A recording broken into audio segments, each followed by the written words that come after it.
some time, I created eye-catching photos to show these products unique features and assure people the toilet seats had never been used. I also took some time to enhance the descriptions and the product listings, and then I also posted them on Craigslist. As for if it worked, well, you're just gonna have to see for yourself. And she just doesn't want to just kind of like see what I got just for fun. The rug is listed for $60, so if I actually sell it for $60 right now, I'll be past breaking even point. I can get out of the game for good. God, I hope she buys this rug. Please, God. Hi, how are you? How are you doing? I'm doing great, thanks. Good. Look at it, it's got the rubber backing too. It's perfect. Said it was new. Yeah, so I bought a box of Amazon customer returns. It's All right, beautiful. fantastic. Oh, yes, thank you so much. Okay, could you put it in the back of my car? Absolutely. Yes! Yes! Yes! Look at that! 60 bones, baby. I broke even, bitch. I'm out of the game. Welcome to Profit City. As if it wasn't great enough getting rid of that rug and breaking even, those two ladies that just bought the rug were the nicest people I've ever met. They were so sweet. I'm feeling good. I think I'm gonna do this whole thing again. Just kidding. I don't think I'm ever gonna go on Facebook again, actually. In case you're wondering, I did a little rough estimate of how many hours I spent on this side hustle. That way I could calculate an hourly wage for my efforts. It was $1. That's right, Raleigh, $23, and all it took me was 4 months. Honestly, bravo. I did not think you were going to be able to make a profit. And just to clarify, you're not counting the cost of delivery into the cost of the box yet, are you? What? Yeah, it was $75 to get the box delivered, so that was on top of the $350 for the box. So technically, you haven't quite broken even yet. Hey, Danny. After breaking even, I felt like I had done what I set out to do. I made a profit, I proved it could be done, and so I called the experiment complete. I let Laura know I wasn't gonna try to sell the rest of the items, and she wasted no time getting rid of everything else so fast. She wanted to use our garage again, man, so she just put everything up on our neighborhood's free cycle group on Facebook and got rid of it all in like a couple of days. I've been working on this video since July, and she got rid of everything in a couple of days, even the stuff that doesn't work. This video was made in collaboration with Climate Town. They came up with the idea and everything, and they actually made an entire video on their channel about the free returns problem. They did a ton of research. They're a lot smarter than me, so if you want more info on free returns, go check out their video. But that brings us to the charity. So I have a profit of $23, or at least I did, until I sold the very last item, the box, to myself. You don't come across a cool big box like this very often. Who knows what I could do with this? I could make it a little fort. So I'm holding onto the box. Unfortunately, I did get a really bad deal on it. It was $10,000. The one time I negotiate and actually drive a hard bargain, it's on myself. So now I've got $10,023 to donate. I'm gonna be donating to Feeding America. They provide meals for people in need. I'm gonna add a fundraiser to this video down below, so if you guys wanna join me in donating, that would be awesome. Even just $1 can provide at least 10 meals for someone in need. So it's a really great opportunity to make a difference this holiday season. Anyways, guys, I hope you enjoyed this video. Make sure to subscribe if you're not yet to join Greg, and I'll see you next time. Alright guys, I'll admit, I am very late to this topic, potentially even like a month late, depending on when this video comes out, but in my defense, I'm a dad now, alright? I have a baby. He's 5 months old. I have better things to do than sitting here talking to a camera alone in my room. Like watching Jason Nash live stream on TikTok. Alright, Sandra, thank you for the money. Kevin, thank you for the money. Can you guys send me $1 million? Turns out I can do both at the same time though, so now I'm here. If you've been on TikTok lately, there's a good chance you've seen former Vlog Squad member Jason Nash constantly live streaming, compulsively urging his fans to send him money. I know I have. A lot. This man is constantly live. Here we go, 118. Guys, don't forget to follow my podcast, All Good Things Podcast. We just spoke about it. We need... If you enjoyed that 30 seconds of silence, guys, make sure to go check out my podcast. You're gonna love that. It's completely silent for an hour. Like me, a lot of people were pretty confused to see this. At one time, Jason Nash was a part of the most popular group on YouTube, and now he's battling the Joker for gifts on TikTok. What a way to start the day with Tommy Two Coats. Tommy, thank you so much for being here. If you've never seen one of these TikTok gifts battles before, basically there's two creators and you send gifts to the respective creator that you're watching. This bar at the top indicates who has the most gifts, and when time runs out, whoever has the most gifts wins. Their prize? All of the gifts that they got during the battle. And then the second place person also wins all the gifts that they got during that battle. So needless to say, there's a lot at stake. This is a live stream where Jason is actually battling his wife, Naveen. Why don't you come down in the room? I'll let you in. You can come back in the house now. Yeah, come back in the house, man. You look like Batman standing over the city. Now, hang on. If they're married, aren't the gifts just going to both of them? What kind of charade is this? Now, at first, I kind of assumed that most of the people watching these live streams were children. And I was like, ooh, that is super weird, just like asking children for money. You're basically just asking them to steal their parents' credit cards. In a way, I sort of thought of Jason Nash as like a babysitter, but he's also babysitting 1,000 other kids. And if you start choking, he's not gonna call 911 because he can't see you. But after tuning into a few of his streams and actually like clicking on some of the profiles of people watching, I realized that it's actually mostly adults, which was very surprising to me. Guys, what are we doing here? Stop that. I promise you there are like 1 billion other better uses for your money than helping Jason Nash's wife crush him in a gift battle. Fun as it may be. The reason I wanted to make this video is because I think that it's kind of a very interesting look at the career span of a creator. It's a pretty new career, all things considered. And like nobody's been a full-time online creator for 40 years. So we don't really know how long this career is supposed to last or how it will evolve over time. So I think it's worth looking at why Jason Nash is here. Between the years of 2016 and 2020, David Dobrik was seemingly at the top of the YouTube ecosystem. What started as David just sort of goofing around and filming his friends as up-and-coming content creators quickly turned into partying all the time, collabing with huge celebrities, huge giveaways, and giant sponsorship deals. And if you didn't watch the vlogs around this time, you might think that David was like the biggest part of them, but it was actually more his friends doing the heavy lifting. David was always behind the camera, and sure, he would laugh a lot, and you'd hear him laugh. But I really feel like the reason people tuned in was sort of to live vicariously through David and experience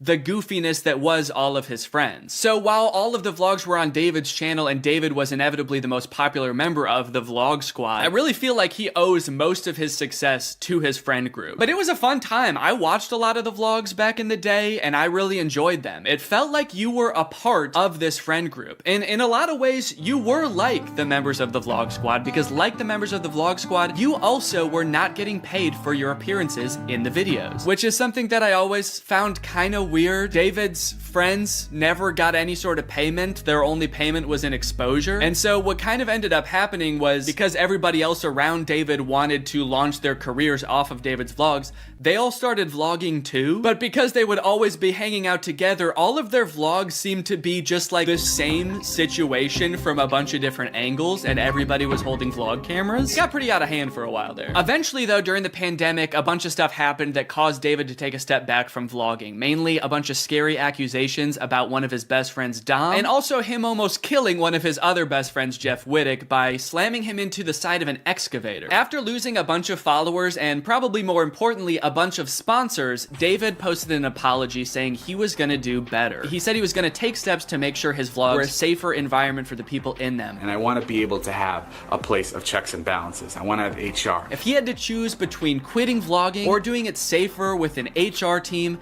he was gonna do that. And then he quit vlogging. Currently, David is still presumably very rich. The only place he really posts is on Snapchat, and from what I can tell, he mostly just goes around and tours really expensive houses and parties a lot. He doesn't seem to have any ambitions of creating more content on YouTube. In a lot of ways, he's sort of like the Great Gatsby of social media now. But without David sort of manning the ship that was the vlog squad, a lot of the other members basically had to figure out other avenues and other ways to make money and maintain their following after the vlog ended. Zane and Heath have a pretty successful podcast now, so does Jeff Wittick. Carly and Aaron, I believe, have a podcast too. But I feel like Jason Nash, out of the entire group, is having the most trouble adjusting to the post-vlog era. He has a podcast, but it's definitely not getting the same numbers that his podcast with David did, views, back in the day, which David also quit. Despite them, I think, getting a bunch of really great offers that would have changed Jason's life, David decided to quit because he didn't want to do that anymore. He wanted to be the Great Gatsby. So Jason has now been left to fend for himself, and it seems like TikTok gift streaming is what he has turned to. You excited to go to dinner?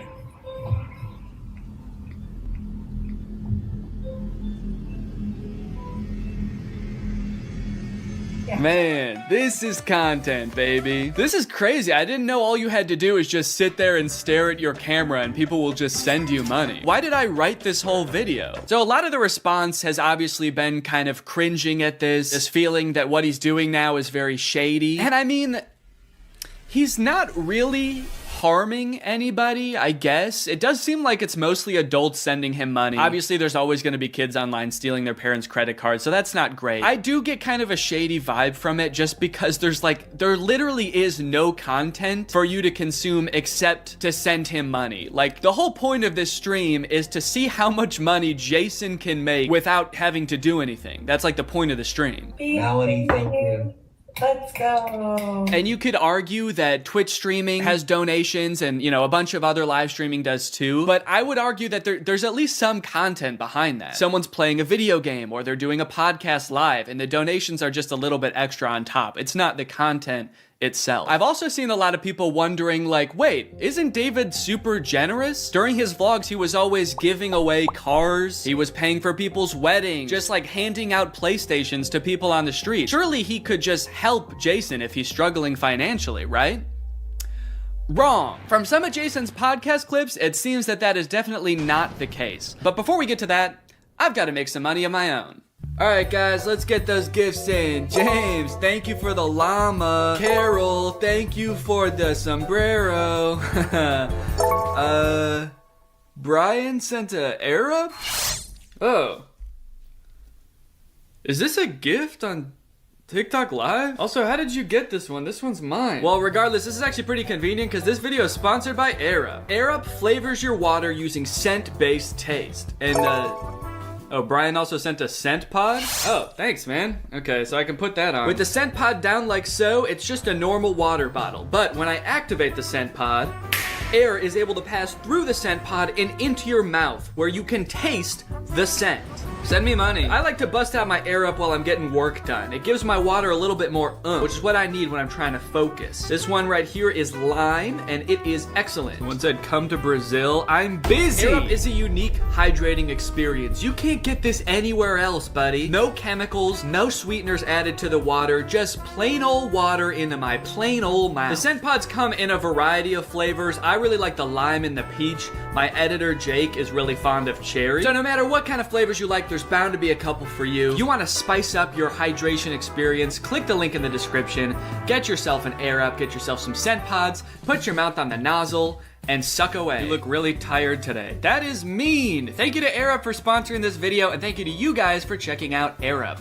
Now back to the video. About a month ago, when Jason was in the thick of his live streaming every day, he posted this podcast where he and a bunch of David's mutual friends talk about how different life is now that David's not vlogging anymore. But the thing is, like, David's in this, like, moment in his life. Yeah, where he can do anything. Where he just parties. Oh no, Jason. The look on your face, man. Jason's like, don't look bitter, don't look bitter, don't look bitter. Where he can do anything. Perfect. He can do whatever the fuck he wants now. He calls me to play pool.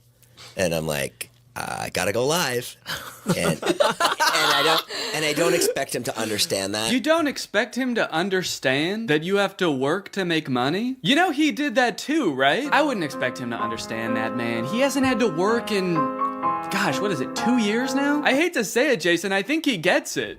I just don't think he cares. Like, I'll say things like, I'm losing my house, and he'll be like, oh, but just come play pool. I just don't think he cares. Dude, Jason, haven't you learned anything from being friends with a popular YouTuber? You just told him you might lose your house, and he invites you over. You think he really wants to play pool? Dude, he's probably gonna Mr. Beast you. He's probably inviting you over so he can like surprise you with a new house. He might make you do Squid Games for it, but you have a chance to win a new house. Maybe he'll give you a new car, or, you know, surprise you with his new car like he did that one time. My surprise to you is that I'm buying myself a car. I know, right? That was cool. I will say it is interesting that David seemingly stopped doing the extravagant giveaways once he stopped doing the vlog. I wonder what the correlation there is. That's kind of weird. There was a great TikTok that he sent, which was like some guy. It's just the guy that has like a lot of money and can do anything all day. He's like, "Oh, Diplo's having a party tonight," and like and it's literally like things that David has said. David sent Jason a TikTok of a rich, out of touch guy being like, "Oh my god, dude, this is so me." Dude, look at this TikTok. This is so me. That moment when you're rich and you're partying with Diplo and you're talking about how much you hate Jason Nash and how poor Jason Nash is. Guys, comment below if you found this relatable. But if you think about it though, from 18 to like what, 23, 24. Oh, he was hitting it. He never drank. I don't think he ever drank. Even when we would visit him, we'd be up till like midnight just like watching the edits, just like, wow, he worked hard for 5 years? Let the man party, dude. Please do not burden David's poor gentle soul with your financial woes. Just let the man play pool and play with him, for God's sake. I mean, look, I don't doubt that he worked hard. The dude posted 3 vlogs a week. I'm sure it was a lot of hard work, but you know who also worked hard? Everybody in his vlogs. I mean, that dude just said it himself. They all stayed up with him until midnight watching the edits to make sure they were good. This was a group endeavor. And I know what people say. They say like, well, David gave them the opportunities, you know? He didn't have to make them famous. Yeah, he kind of did. That was like the whole point of his vlogs, was his friends. David wasn't just making them famous because he was a good, generous guy. He was doing it because that's what was working. They made him famous as much as he made them famous. That now it's like the complete opposite. Everyone's like working, and here's him just like, hey, what are you doing tonight? And it's like a Tuesday night. Everyone's working. Yeah, man, that is kind of a crazy switch. Whereas before, David was working and everyone was helping him. Now everyone else is working, so naturally David is partying with Diplo. Naturally, a lot of the conversation around Jason's live streams has revolved around the confusion as to why he wouldn't just get like a normal job if he was strapped for cash, or if like the social media thing wasn't working out. Can someone make Jason Nash a fucking DoorDash account? People are wondering, why is he pursuing this career that is like universally seen as embarrassing or cringe, rather than just getting a 9-to-5? And I totally get that criticism, because I do love being a creator. I love getting to be my own boss. I love being creative on a daily basis, working with people that I'm really inspired by, entertaining people. But if this exact version of being a creator stopped being feasible, would I start doing gift streams on TikTok? Hell no. And not even necessarily because it's like embarrassing or cringe. It's just that like what I enjoy about being a creator, that does not accomplish. There's no being creative. There's no entertaining people. At a certain point, you like strip out all of the fun parts of the career and you just have only the most superficial parts of it left. Just money and fame. So no, if like this YouTube channel didn't work out anymore, there's a billion other things I would rather do that would be more enticing to me than like gift streaming on Twitch. But maybe Jason likes it. He doesn't look like he does, but maybe he does. On the other hand, I could say that Jason is also older. He's lived a lot more life, he's had a lot more experience, and his career in the entertainment industry has gone through a lot more ups and downs than mine has. From what I can tell, Jason has been a stand-up comedian, he's been in TV shows, he's been a podcaster, a Viner, and a Vlog Squad member, and now a TikTok live gift battler. Between all of those seasons of his life, I'm sure there was downtime where he could have thought, oh, maybe this isn't for me, I'm gonna get up and go get a normal job. And then, lo and behold, the next opportunity comes along. So in some sense, I do understand if Jason's mentality is like, maybe I'm just gonna do this for a little while until I get my next thing off the ground. And I know that when I started Vine, people said the same thing to me. They're like, what are you doing? Why are you doing Vine? You know? And I was like, okay, this is what I'm doing. And then I did YouTube, and people were like, why are you doing YouTube? And I feel like when you're first to something, that can really pan out. Yeah, I do get what you're saying, but also I don't know if this is the same as Vine and YouTube. Saying he's the first to this new thing like TikTok gift battling is gonna be the next big thing is very worrying to me. Please don't make that the next big thing, guys. On top of all that, there is this sort of like gamification in your head that happens when you're a content creator. Because so much of it is like numbers based, you're always looking at your analytics, hoping your numbers go up. It becomes kind of a game in your head to see if you can do better than you did last month or last year. Because of that, I feel like in a lot of content creators' heads, quitting or pursuing a different career path is seen as like losing the game, even if it's subconscious. That being said, I don't think that's a healthy way to look at it, and I would encourage people who are pursuing being a creator to find other passions that, you know, if this didn't work out, you could pursue that instead, because I think just clinging to relevancy for relevancy's sake is not a good thing. But why try to guess what Jason's thinking when someone literally asked him on his own podcast why he doesn't just get a job? This isn't me saying this as a negative thing. I'm just totally asking. Please. Yeah. Why don't I get a real job? No, I know why you do it. Yeah. But like... No, man. I know why you do it. It's pretty clear to me.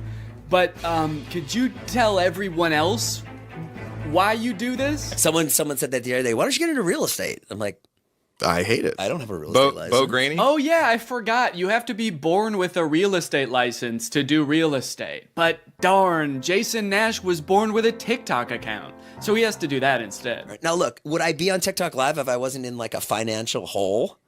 I don't know. Probably not. But also like YouTube wasn't really working. And I needed to find something. OnlyFans. I can't do OnlyFans. This is such an unrelatable thought process to most people. YouTube is not working out for him, and his first thought is OnlyFans? TikTok begging people for money? It just comes off as being so set on being an influencer that nothing else matters to this guy. Listen, it is what it is. It's like, I was on Vine, I was on YouTube, I was on Snapchat, and now I'm doing this. Don't say it like that. Now I'm doing this. I mean, I do like it. No, man, I don't think you do. Not after that. We all saw that. So anyway, it is what it is, and I have to do it because I love it, and it's my favorite thing.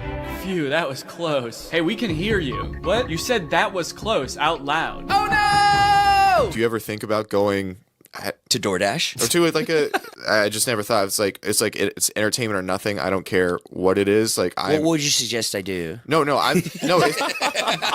It's just that we get a job at Lululemon. From what I can gather from this clip and the way they're laughing about the prospect of being a DoorDash driver or working at Lululemon, those jobs are not even on the table for Jason. I don't know his personal finances, but Jason lives in LA, he owns a house, he has kids, he has a wife. So I feel like when he's saying things like, I don't have any other skills, what he's really saying is, I don't have any other skills that would allow me to live the exact same life that I'm currently living. And honestly, I could understand if he really does like the TikTok live streaming thing, but don't laugh at other jobs like Lululemon or DoorDash like you're so above doing them, yet you're on TikTok literally asking people for money. And I do totally get that Jason has kids that he has to support, that I'm totally empathetic to that situation. It is kind of ironic that his solution to that is to ask other people's kids for money online, but that's neither here nor there. This whole situation kind of reminds me of this TikTok I saw about a month ago. My Roman Empire is all of those influencers who dropped out of college or quit their jobs, moved to LA, then became irrelevant. Like, where did they go? What are they doing now? One interesting thing that I don't know if a lot of people know is that I feel like a lot of creators who get into this situation can actually leverage some of the connections they make while they're relevant and some of the skills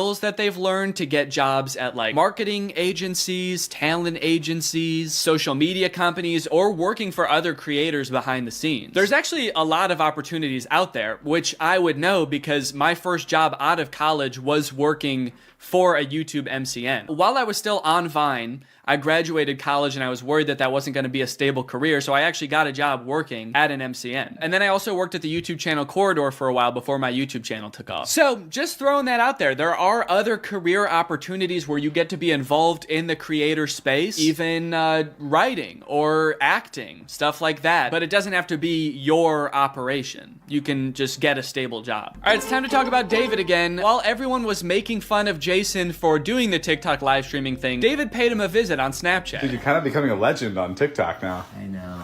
Not in a good way. Yeah, but I think it's fun. No, man, this is a great look. This is awesome. Multi-millionaire visits former unpaid employee wearing a crown to make fun of his new job. David, do you know why, perchance, Jason has to do the TikTok live streaming? Have you thought about that at all? During your long nights of playing pool? Bye, guys. Thanks for having us over in your little hobbit home. And make fun of his house before you leave? Check. Great job. Now, with all of this talk about David and Jason, I just want to make it clear, do not go and send any hate to these people in real life, especially Jason. Jason actually got swatted mid-live during one of his streams a few weeks ago, which is obviously horrible. Anybody else inside? No. Okay, hold on. Let's get it put together and then... This is obviously a horrible situation, actually terrifying. But I cannot help but break a little smile when I look over and the two people he's gift battling are the Dobre brothers. I don't think there's a single funnier sight than watching the two of these blankly stare into the camera, not understanding what's going on. Also, imagine your gift battle opponent getting swatted and he's still crushing you, dude. That's gotta hurt. My big takeaway from all of this is if you are pursuing being a content creator, I would heavily recommend being super careful about the way you go about it. I would highly recommend not letting your success be at all related to the success of another influencer. You don't want to be the guy from David's vlogs when David stops the vlogs. Also, save your money. This career that we have, we don't know how long it's gonna last. I mean, I sort of view it as being any other type of entertainer. You're only relevant for so long, or like an athlete or something. You can only be in your prime for a certain amount of time, so save as much as you can. It's really easy to get caught up in the lifestyle of an influencer and like partying all the time and flying on private jets, buying expensive cars. And if you can make this career last for like 20 to 30 years, that's awesome. That's insane, but it's definitely not guaranteed. So just be careful, all right? For me, for your old pal Dan. Alright guys, well I hope you enjoyed this video. If you're new here and you're not subscribed yet, make sure you subscribe and turn on my notifications to join Greg. Greg is what I call my fans here on YouTube, and if you just watch this whole video, that means you kinda gotta be a Greg now. I don't make the rules, sorry. Except for that rule I actually did make, but all the other rules I don't make. Alright, I'll see you guys next time. Bye-bye. Life as a new dad is... pretty good. Rocking my baby to sleep, watching him crawl for the first time, and there's so much to look forward to. Like finding out what kind of TikTok dad I'm gonna become. There's so many types of dads on TikTok. You got Frog Dad, I could be like Addison Rae's dad, begging Young Gravy to box him. One thing's for sure, whatever kind of dad I become, I'm excited to do it on TikTok. Wait, what is this? TikTok is getting banned? Guys, TikTok might get deleted in the US forever in a few months, so I either need to move countries or fulfill my dream of becoming a TikTok dad now. Luckily, over the years, I've gathered a pretty choice list of dad talks, and today I'm going to watch them, and then I'm going to become them by recreating them. So let's take another look at that Addison Rae's dad TikTok. Can I get a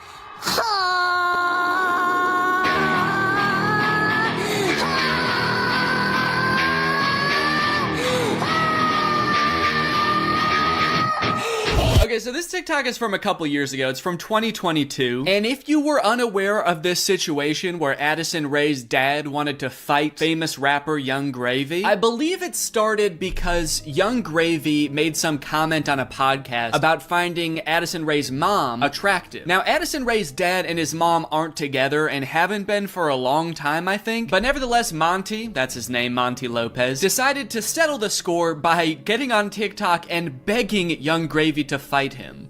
Can we meet now? Like today, it's August 9th, 2022. I'm ready and I bet you're not. Only a boxing match. Do you have what it takes? Please, I'm begging you, Young Gravy, fight me, please. I'll let you win. I don't care. You can bring a gun. Just don't kiss her. Also, because of the UMG thing that happened recently where they removed all their music from TikTok, this TikTok is completely silent. I'm guessing it had more of a badass vibe to it when it actually had music, but now it's just kind of sad. But to be fair to Monty, that TikTok was like 2 years ago. The beef has since been resolved, I think, or Monty just realized that Young Gravy was never going to respond to him, so he stopped trying. But let's see what Monty's up to now. What's going on, everybody? Happy holidays. Got some real funny videos that I'm about to show you. Let me know in the comments below which one you think was funny. Cool, man. Yeah, those are some pretty funny videos. Did you steal them, Monty? Did you steal the videos? Bad, Monty. I like that Monty is compensating for his old videos having no music by putting 3 times as much music as is necessary in this video. I don't really think that this exact genre of TikTok speaks to me. I don't really know if I want to become like the content stealing kind of guy on TikTok. Hey guys, check out this crazy clip I just saw. You're gonna want to buckle in. This is 3 hours long. I should give Addison Rae's dad type dad a shot though, so I'm gonna be recreating that first TikTok. Okay, so I was trying to think of who it would be funny for me to be trying to fight in this video. My first thought, for some reason, was Joe Biden, but I feel like if I posted a shirtless video of me screaming and begging Joe Biden to fight me, I would be investigated by the FBI, the CIA, trying to think of any other 3-letter acronyms, AJR maybe. So I'm not gonna do that. Maybe it would make more sense if I just challenge someone who already does influencer boxing, like Jake Paul. I could make this same kind of shirtless screaming video, begging Jake Paul to fight me. I can't just stop there because Monty didn't stop there. Oh no, no, no. He challenged him, he begged him, he asked him to come to his house right now, and then he also pivoted to just posting silly videos on his page. So I'm gonna try to encapsulate all of that into one video. I also noticed in this video when he stands up, it like, well, one, it says run white boy run at the bottom, and then it also reveals that he has a tummy tattoo. So I don't know if I should incorporate that somehow. Like when I stand up, there's a funny tattoo on my tummy. Maybe it's just a heart that says Jake in the middle. Because I want you to get the vibe from this that I just want to hang out with Jake so bad. I don't care if he's beating the shit out of me or if he's just coming over to help me water my garden. It's actually kind of hard to write this upside down, but hopefully I'm doing this correctly. Can you even see it in the camera? Can you see the Jake? There's an effect on it. Should I use that effect? Gym light? Oh, it's kind of menacing. What other effects could I use? No, okay. Let's just do no filter. No filter or nothing. Can I get a I didn't like filming that at all. Actually, I hate that. I'm gonna put my shirt back on. Yeah, sorry, I hated that. I'm gonna keep my shirt on, actually. I thought I was gonna do it with my shirt off, man, but I can't do it. I just can't see myself convulsing shirtless like that. I don't even think I want it on the internet, to be honest. I don't want it. Nobody should see that. So it's gone now. I'm just gonna have to live with Jake tattooed on my tummy, and that's just gonna be a secret between me and you guys. Nobody's gonna know that happened. Okay, let's try again. Shirt mode activated. It's hard to press the start button the way I have my phone propped up. The keyboard's kind of in the way here. There we go. Okay, shit. God damn it. Can I get That might have been pretty good. I am picking up my phone at the beginning, but I think I went menace mode for sure. Actually, the beginning where I prop my phone up adds some kind of authenticity to it in a way. I don't know if it's like a millennial pause or kind of makes it seem like this video was totally off the cuff. Like I wasn't even planning on recording this. I'm just setting my phone up because I'm getting so pissed off. Well, I guess I'll just finish her up then. Oh, there's still sound. Can I make the sound stop now? Please? Okay, I guess I can't. So is it just gonna be that then? That's not good. That's not funny. That's just weird. That's just me straight up asking Jake to fight. Okay. Maybe I can record it in my camera roll and then add it in the editor. Hey Jake, I just wanted to say, I didn't mean what I said back there. I don't think you're a baby. I think you're awesome. And we don't have to fight. We could just hang out sometime if you want to. Anyway, here's a funny video I found. Okay, now I have to actually find a funny video and add it in here somehow. Funny video I found. Hell yeah. Can I get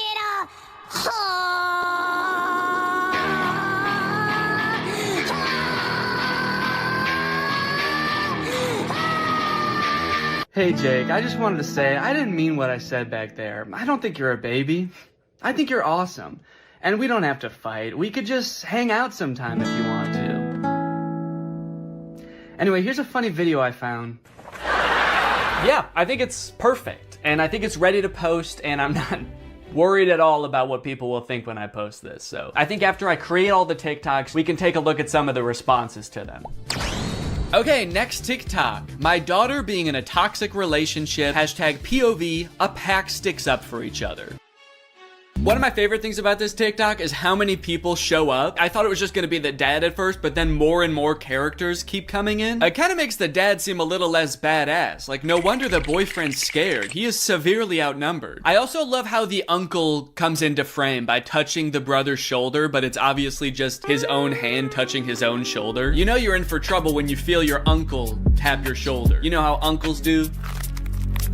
Now, the weird thing about this one is that I actually don't know if this guy has kids. I actually don't think he does, but I do still think that there's something we can take away from this video. The whole concept of a pack sticking together.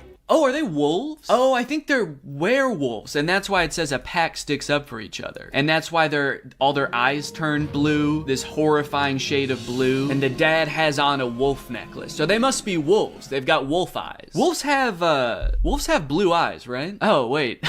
They don't. Wolves have brown eyes, it looks like. I must be thinking of huskies. Oh yeah, huskies have blue eyes. Are they huskies? Leave her alone, buddy. Unless you want to get strapped to a sled and pulled very fast over a great distance. If this happened in real life, do you think that the boyfriend would even hear the dad? He's screaming and the dad is whispering. He has a few other TikToks where he plays the role of a dad navigating a kind of tricky situation with his daughter. So I guess this genre is just fantasizing about having like a teenage child and something awkward or scary happening with that child. And also you have to look really badass and you do have to be part dog. Got it, can do. Before I film this one, I actually have a much more important POV I need to film first. POV, that moment when you're sponsored by Opera. Opera makes other browsers look like that evil boy in that last TikTok. All alone and useless. Meanwhile, Opera looks like the family because Opera has so many useful features built in that it's so much more than just a browser. You've got Aria, Opera's native browser AI, which lets you get clear answers instantly. Highlight any term on the web and ask Aria to explain it. The great thing is Aria is connected to the web and can provide real-time information, unlike a lot of other AI models. Tab islands are huge for helping me stay organized while I'm working on a video. If I have several TikToks open, a couple of Google Docs, email, I can collapse them into context-based groups automatically. I don't know what accent this is supposed to be. One thing I didn't even realize I needed until I got Opera was a built-in ad blocker. It makes articles look so much more clean, which actually makes my videos look better, because when I screen record an article, there's not distracting ads all over the place. And it's super easy to turn on with just one click. If you're working on multiple projects at once, you can create entirely separate workspaces that you can switch between easily using customizable buttons on the sidebar. I don't like having a ton of browser windows open at the same time. It's super distracting and hard to sort through. So in my opinion, this is a much better solution. So if you want to check out Opera, then use my link below to download Opera today. Thanks to Opera for sponsoring this video, and thank you to you guys for checking out Opera. Now let's film this TikTok. Okay, so I've been thinking a lot about how I could make this TikTok kind of my own, you know? Take everything I like about the toxic daughter boyfriend TikTok and amplify it. So first thing we're gonna do is the amount of family that shows up. I liked how much it was in the first video. We're gonna double it. We're just gonna have a ton of people show up. We're gonna have the dad, of course, the brother, an uncle. Uncle's here! A second cousin, a third niece, maybe. Also, I think instead of like a toxic boyfriend, the daughter's just gonna be getting mugged. I think that would elevate the stakes a little bit higher. And then, you know, in the original TikTok, they didn't even turn into werewolves. Their eyes just turned blue, which, granted, that would be very scary if that happened to you, but I feel like they were trying to get at something there, but they didn't quite get there. So, in my TikTok, they're gonna actually turn into animals because there's filters on the TikTok that can turn you into animals. So that's what I'm gonna do. And I'm gonna do it now. So I think what would be even cooler than turning into a wolf is if I turn into a horse. And I know that there's horse filters on TikTok. I have one saved here, where if you open your mouth, you turn into a horse. So I'm gonna use this.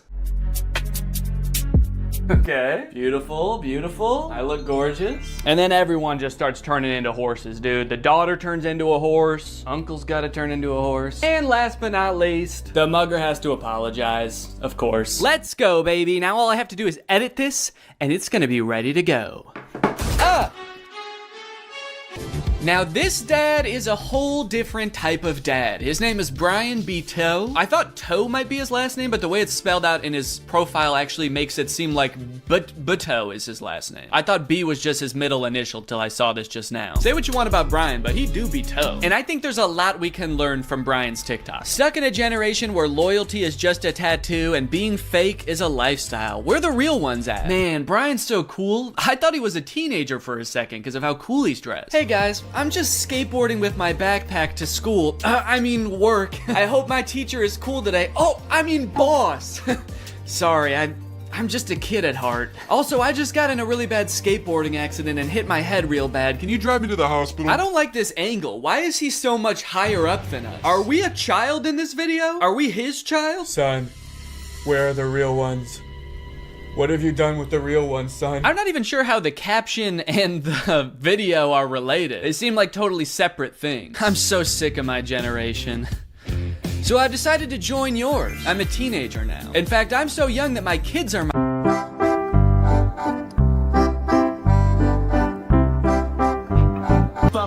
All right. Now, obviously, I don't like this video. I don't like it one bit. But I'm mature enough to realize that I'm not the target demographic for this video. This video is for MILFs. 'Cause you a MILF. And I'm not a MILF. I'm at most a dill.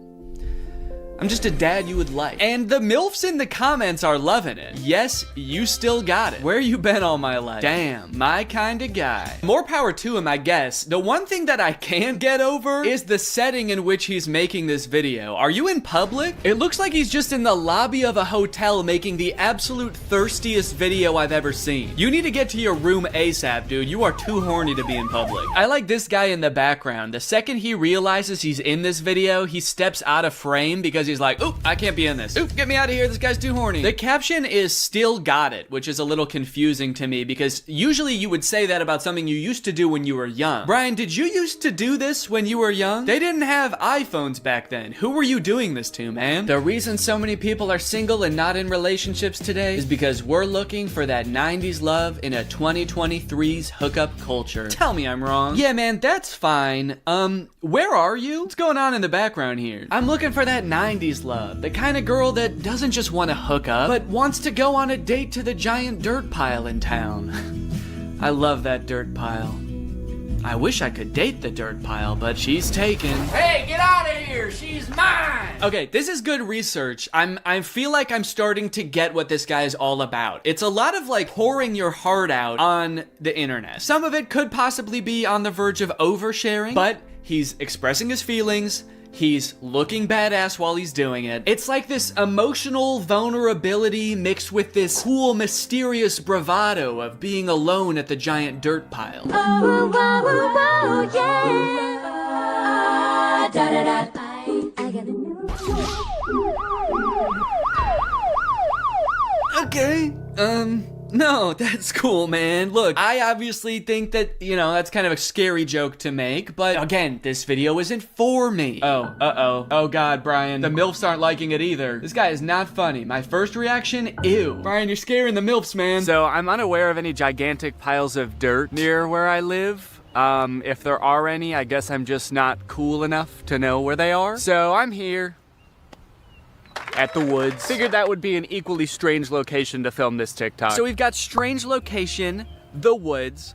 We're going to have sort of a nostalgic / oversharing caption, which I'm still not sure what that's gonna be yet, but I can just figure that out while I'm editing it. I don't have to do that now. It doesn't have to have anything to do with the video, which is good. And then I also have to appeal to the youth. I have to try to make myself seem like a kid, which usually I'm not very good at, but I went to Walmart and I went to the kids section and I found some stuff that I think is gonna do the trick. Brian had a skateboard in his video, and so I bought a scooter. They didn't have any skateboards. I don't know if this is maybe a little bit too young for the demographic I'm trying to reach, but the box said ages 2 to 5. So I'm just gonna sort of pretend to be shredding it up out here at the beginning of the TikTok. By the way, I am like 75% sure that there's poison ivy under my feet right now that I'm very much trying to avoid. And I think I have, but my legs just feel itchy even just being near it. This was actually a horrible idea. Anyway, the hat. It says Fortnite on it. Can you see that? It says Fortnite on it. I found it at Walmart in the little boys section and I thought, oh my gosh, this is perfect. This is gonna appeal to all the kids. So I've got my scooter, I've got my Fortnite, and I'm ready to have some fun. Let's film a TikTok. Okay, I think I'll just pretend to be ripping it up over here and then I walk towards the camera, all cool.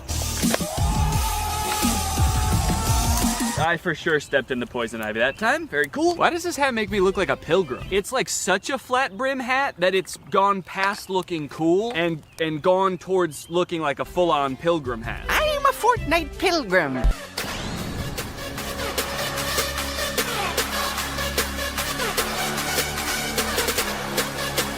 This one's just kind of a fun one. It's just a picture Shaq posted with like 20 seconds of music and then 20 seconds of silence. I don't know. Could be the move.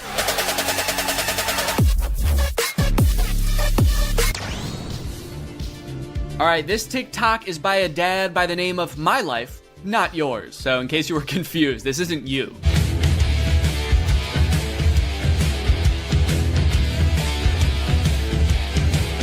Yes, dude. Thank you. This is the kind of energy I'm looking for. When your kids need you, you drop everything. And you don't walk, you don't run, you don't even drive. You jump through the air like a giant bunny and you land right where they are. I guess we don't see where he lands. It would be kind of funny if it like cut to a reverse angle and he just landed at the bar. But one TikTok in, I am liking this guy's style.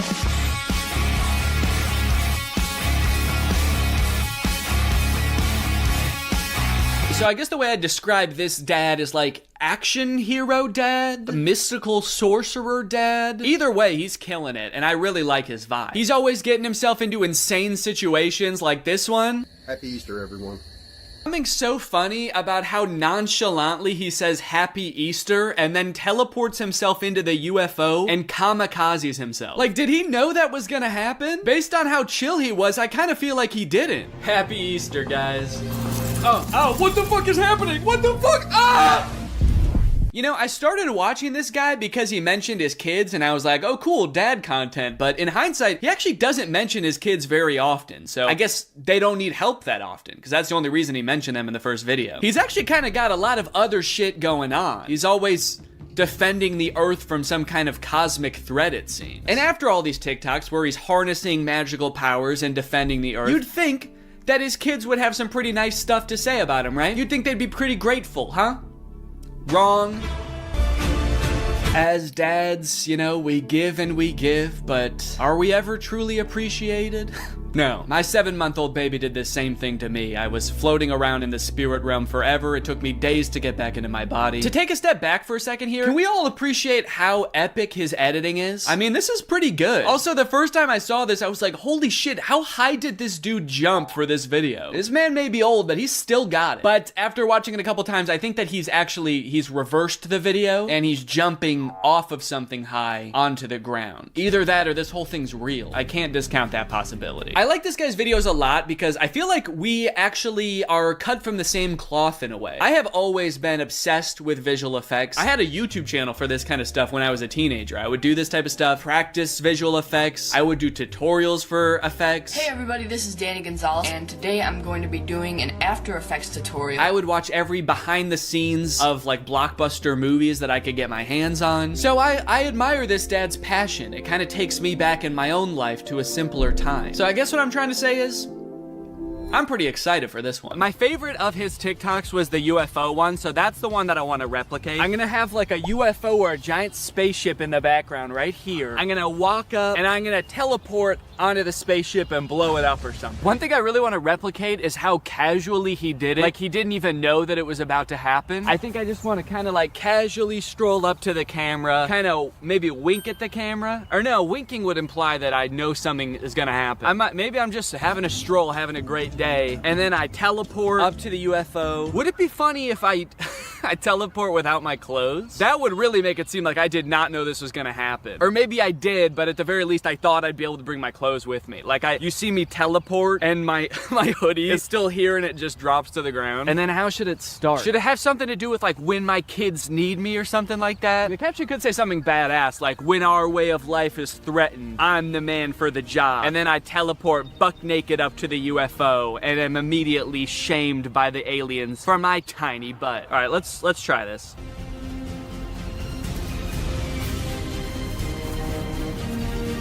Okay, and then I'm gonna take off my hoodie, put it right where I was, and then drop it.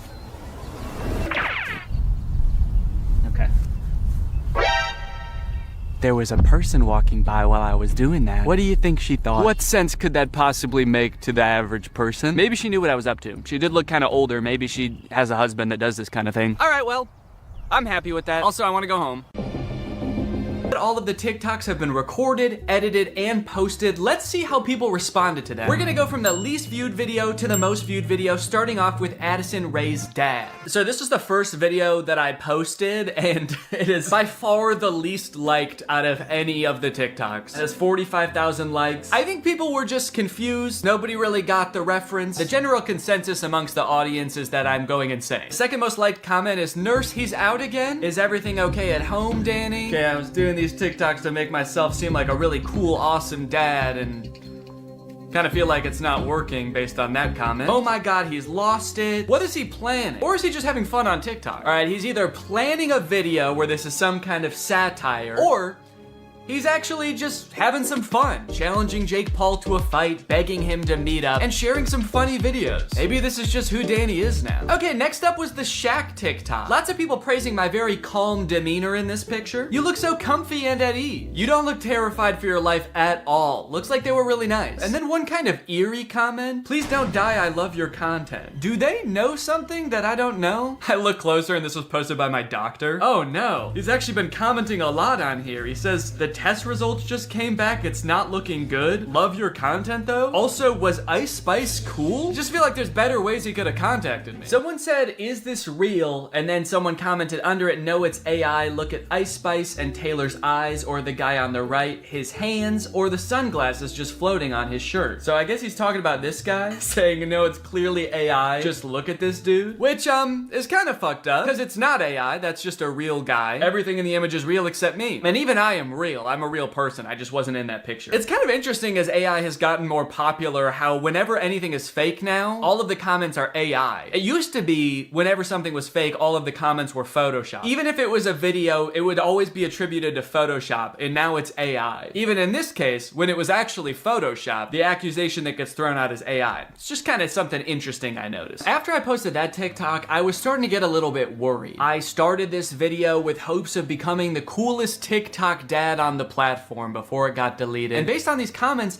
I was beginning to worry that being a good dad didn't have anything to do with TikToks or Ice Spice. But don't worry, the comments on this UFO video fixed all of that. "Thank you, Danny," we all say in unison. "A modern Shakespeare brought tears to my eye. I saw this on the news, so heartbreaking. Thank you for saving our children, Danny." Wow, this gave me chills. The things we'll do to protect our children. I mean, I don't exactly know what you did in this video, but thank you for doing it. You definitely did something to protect our children, I think. I would unironically watch this as a movie. Yeah, this TikTok was good, but I just wish it took 2 hours. "Oh, Danny, where do I even begin? You are the light to my world. You are the sunshine, Danny, my only sunshine. You make me happy when skies are gray. You'll never know, dear, how much I love you. Can't talk, saving the world." All right, second place, the silver medal of dad TikToks goes to the Scooter in the Woods TikTok. Raking in a whopping 1.1 million views, 295,000 likes. People are really vibing with oversharing strange location dad. One fun thing about posting all of these videos is seeing people comment trying to guess what the video I'm working on might be about based on all of these seemingly unrelated TikToks. None of them have anything to do with each other, so people's guesses were all over the place. But the most common guess, and the one that had the most likes on this particular post was, I'm guessing these videos are him doing AI prompts and seeing which ones go the most viral. Which I think, in a way, goes to show how far AI has come, where I'm replicating real videos that people have made, albeit adding my own little comic twist to them, and people assume that they were generated by an AI. It either goes to show how good AI is, or how bad I am. Either one. Someone said, "Too creeped out by Danny's facial expressions to even read the words." That's right, baby. That's my whole plan. I creep you out so much with my facial expressions that you don't even get a chance to notice I just admitted to burying someone in the woods. And finally, my most popular TikTok with 1.6 million views, POV Dad. With such praise as, "This has to be for a video," and "Danny, this is brain rot." You know, as a father, it's really important to me to have a positive impact on the minds of the next generation. information, so it means a lot to me that you would say that. Wonder what the new video is gonna be. What, a guy can't just fantasize about his imaginary daughter getting mugged and then his ragtag family coming to her rescue without people getting suspicious? I think that really says something about society today, and as soon as I figure out what it says, I'm gonna be pissed. Look, at the end of the day, we can laugh and giggle at all of these TikToks, but I think it's important what I learned from all of this, which is nothing. But you know what? I love being a dad. It is the best part of my life. I love it so much. And being a dad is an important job. And if you're a dad and you're working hard to give your kids a good life, there's nothing wrong with getting online every once in a while and posting a silly video or two. Sometimes you just gotta post on TikTok to take the edge off, baby. So here's to all the dads out there. I will toast my Dr. Pepper Zero to you. Clink! Alright, well thank you guys for watching this video. I hope you enjoyed it. If you're new here and you're not subscribed yet, make sure you subscribe and turn on my notifications to join Greg. I'll see you guys next time. Bye-bye. Stealing content. When is it okay? When is it just inspiration? When is it just hopping on a trend that everybody's doing? When is it not okay? Is there a gray area in between? What about this guy? You cannot make this up. You cannot make this up. You can't make this up. He's stealing the same intro over and over from himself.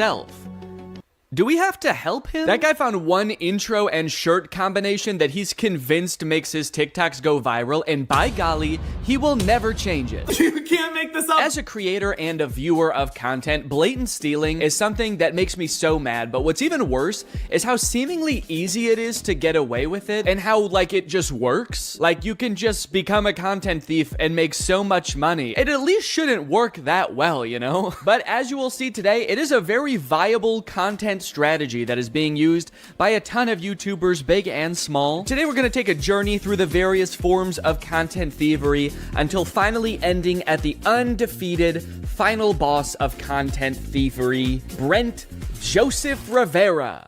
I don't know if his middle name is Joseph. I just wanted it to sound like he was in trouble. Go straight to your room, young man. Go straight to your secret room that you built in your house. You march right down to your secret Starbucks, and I don't want to hear a peep. So on this journey, I want to start with the most straightforward form of content stealing. Step 1, screen record someone else's content. Step 2, upload it as yourself.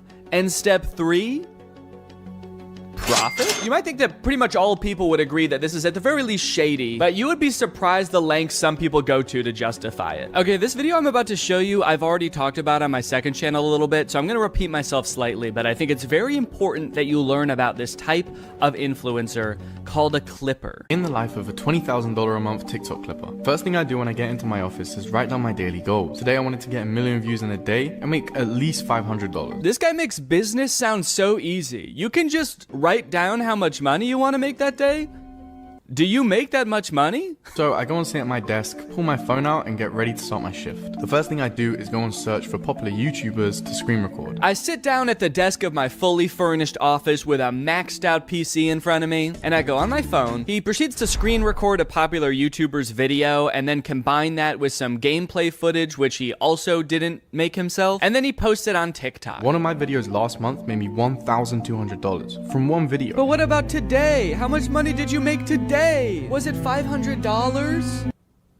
It was probably more. He's just being modest. Honestly, man, I don't know why this guy does this day in and day out. If he just wrote a big enough number on the board the first day, he'd never have to work again. I guess that just goes to show that this guy does it for the passion. I'm very confused why he has an entire office. You could have done all this without leaving your bed. You don't need a furnished office. Might I suggest an empty room with a folding chair? Why does he have a ring light if he doesn't even film videos of himself? He's like, I am a TikTok clipper by trade, but my passion is TikTok dances and lip syncing videos. So I do that shit all the time, man. I don't record any of it. I don't even own a camera, but it's nice to have the ring light there to pretend. That would be insane. Doing TikTok dances for nobody, just alone in a room to a ring light.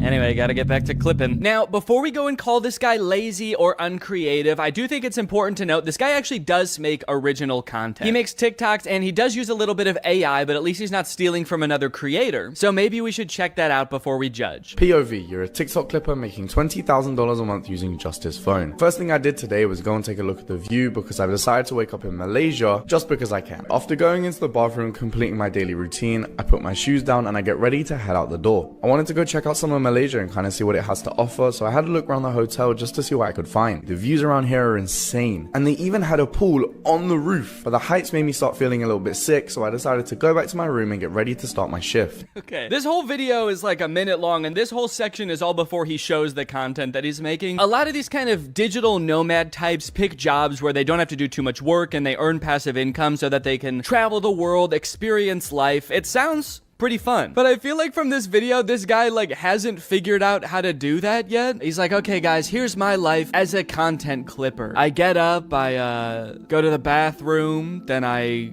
put my shoes on the floor and I put my feet in the shoes. That's where the feet go. And now I really want to go check out the city, guys. So I go over to the window of my hotel room and I look at the city, and then I go upstairs and I look at the city from up there, but then I got too scared.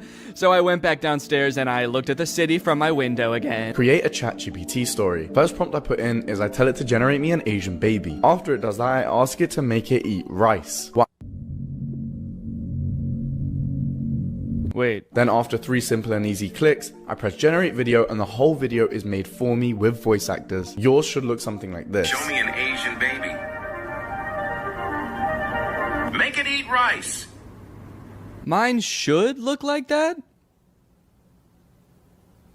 Should? So the clipper in these videos, Musa is his name, has made a bunch of posts arguing that everything he does is ethical because he participates in what is called ethical clipping. If any YouTubers would like to debate me on the topic of ethical clipping, DM me. I genuinely believe it is a win-win in every regard and completely ethical from all angles. In a perfect world, I understand why he's saying it's a win-win because he's making money and theoretically the creator that he's reposting is getting exposure. If he's taking the clips off YouTube and putting them on TikTok, then a new audience, the TikTok audience, is now being exposed to that creator. From personal experience, though, I don't really think that that's usually the case. I think usually if a clip of a creator goes viral on TikTok, the people that are liking and commenting on that video are the same audience as their YouTube audience. They're just seeing the content again. So while he thinks of himself as sort of advertising for that creator, it's more like he's selling counterfeit merch. The community notes on Twitter was quick to point out that this is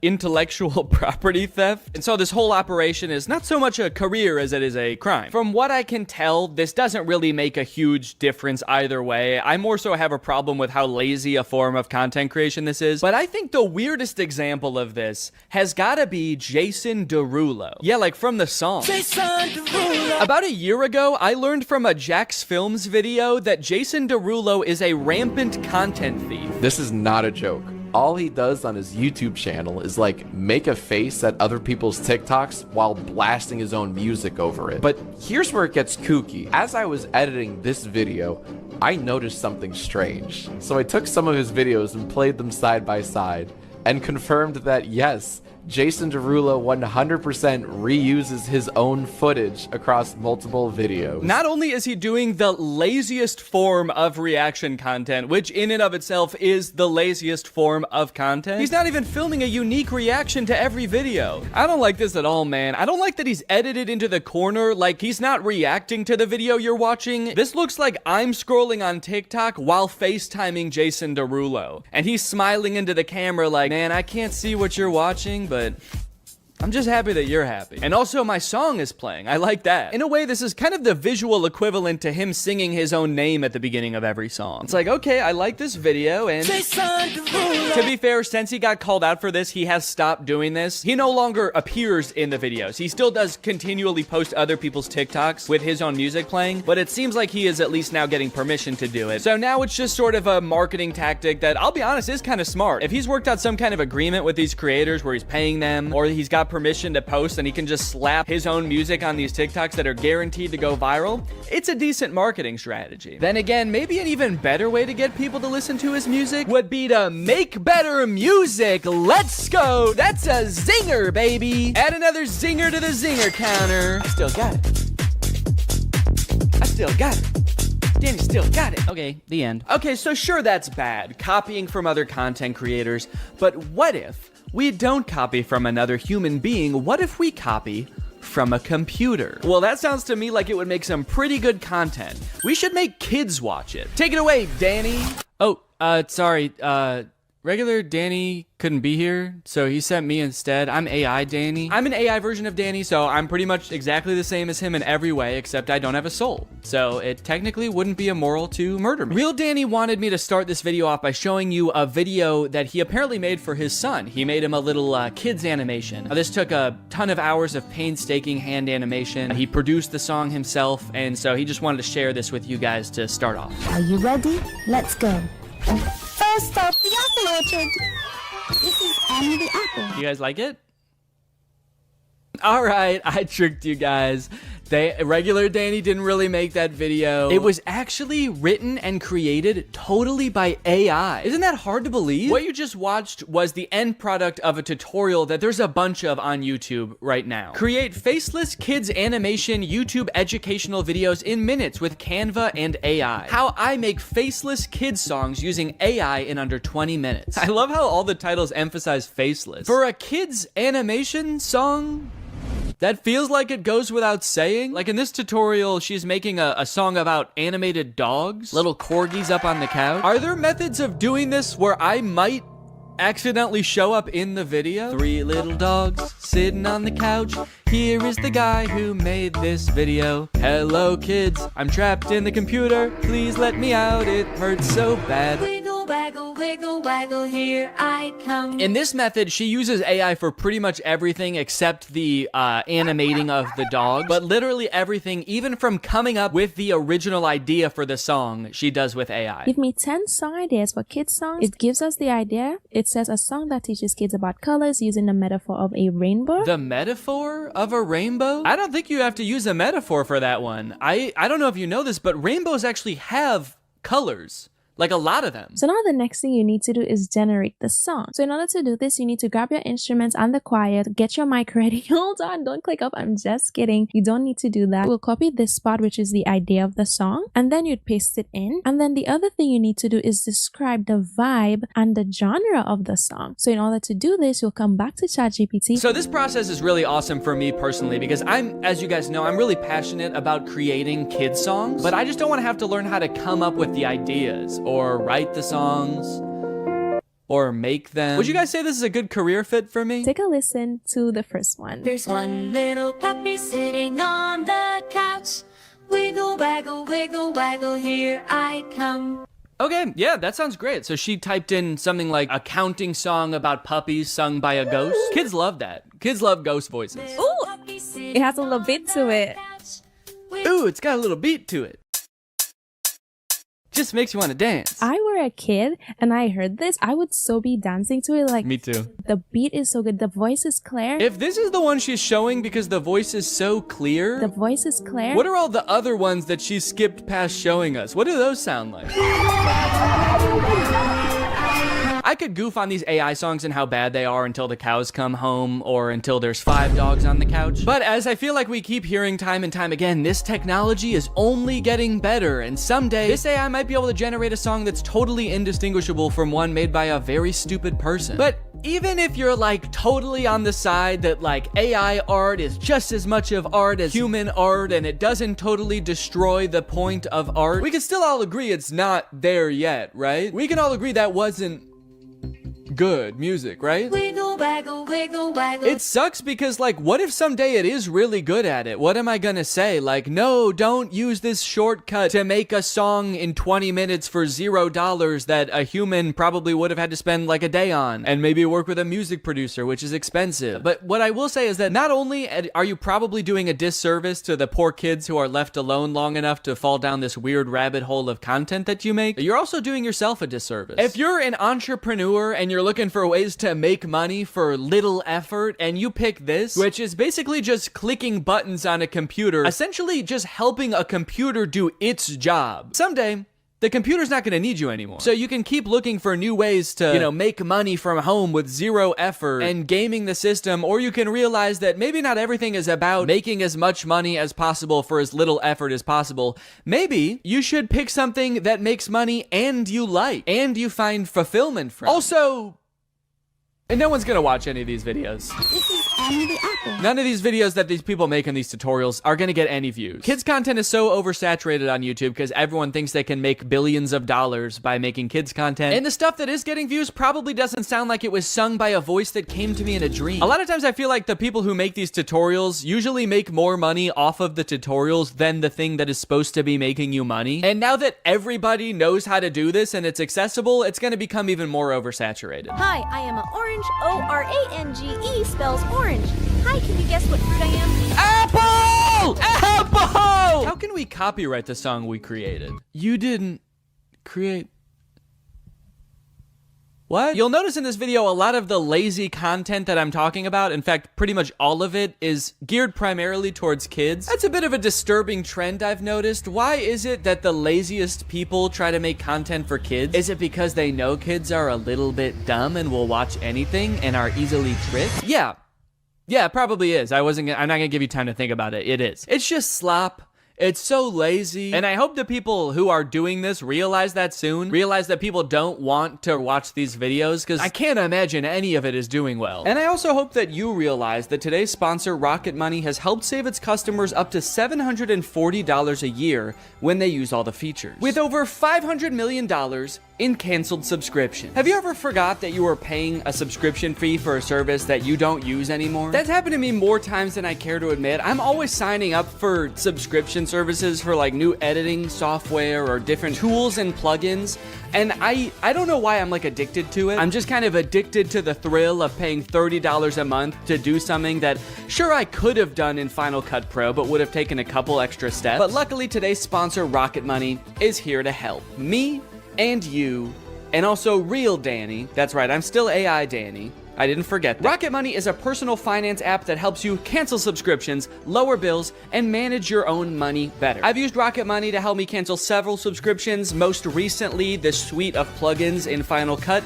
that I used once and then never again. It takes the brain work out of it because Rocket Money safely and securely identifies reoccurring charges and cancels unwanted subscriptions for you. The best part is that you can cancel right within the Rocket Money app. You don't need to call customer service for this random software you downloaded. You don't need to jump through all their hoops of answering surveys. I also love that I can create budgets within Rocket Money. Rocket Money analyzes your spending habits to create a personal budget for you. It automatically monitors spending by category. So if you're spending a little bit too much money going out one month, Rocket Money can send you a notification letting you know. So to save more and spend less, join the over 5 million Rocket Money members today. Go to rocketmoney.com/Danny or click the link in the description to get started today for free. And you can unlock even more features with premium. That's rocketmoney.com/Danny to get started for free. Thanks to Rocket Money for sponsoring this video, and thank you to you guys for checking out Rocket Money. One underrated part of becoming a content creator is developing your own unique style. The vast majority of creators when they start out are just kind of a worse amalgamation of all of their inspirations. For me, it was probably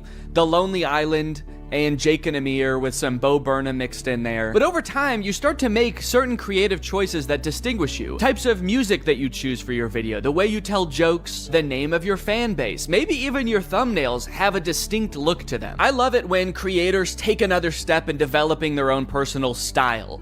A lot of people call it a brand. I think that sounds very corporate. To me, it feels a lot more personal than that. You're choosing what the best way to express yourself is. But unfortunately, this gives way to a completely different kind of copying on YouTube. Not copying content, but personality.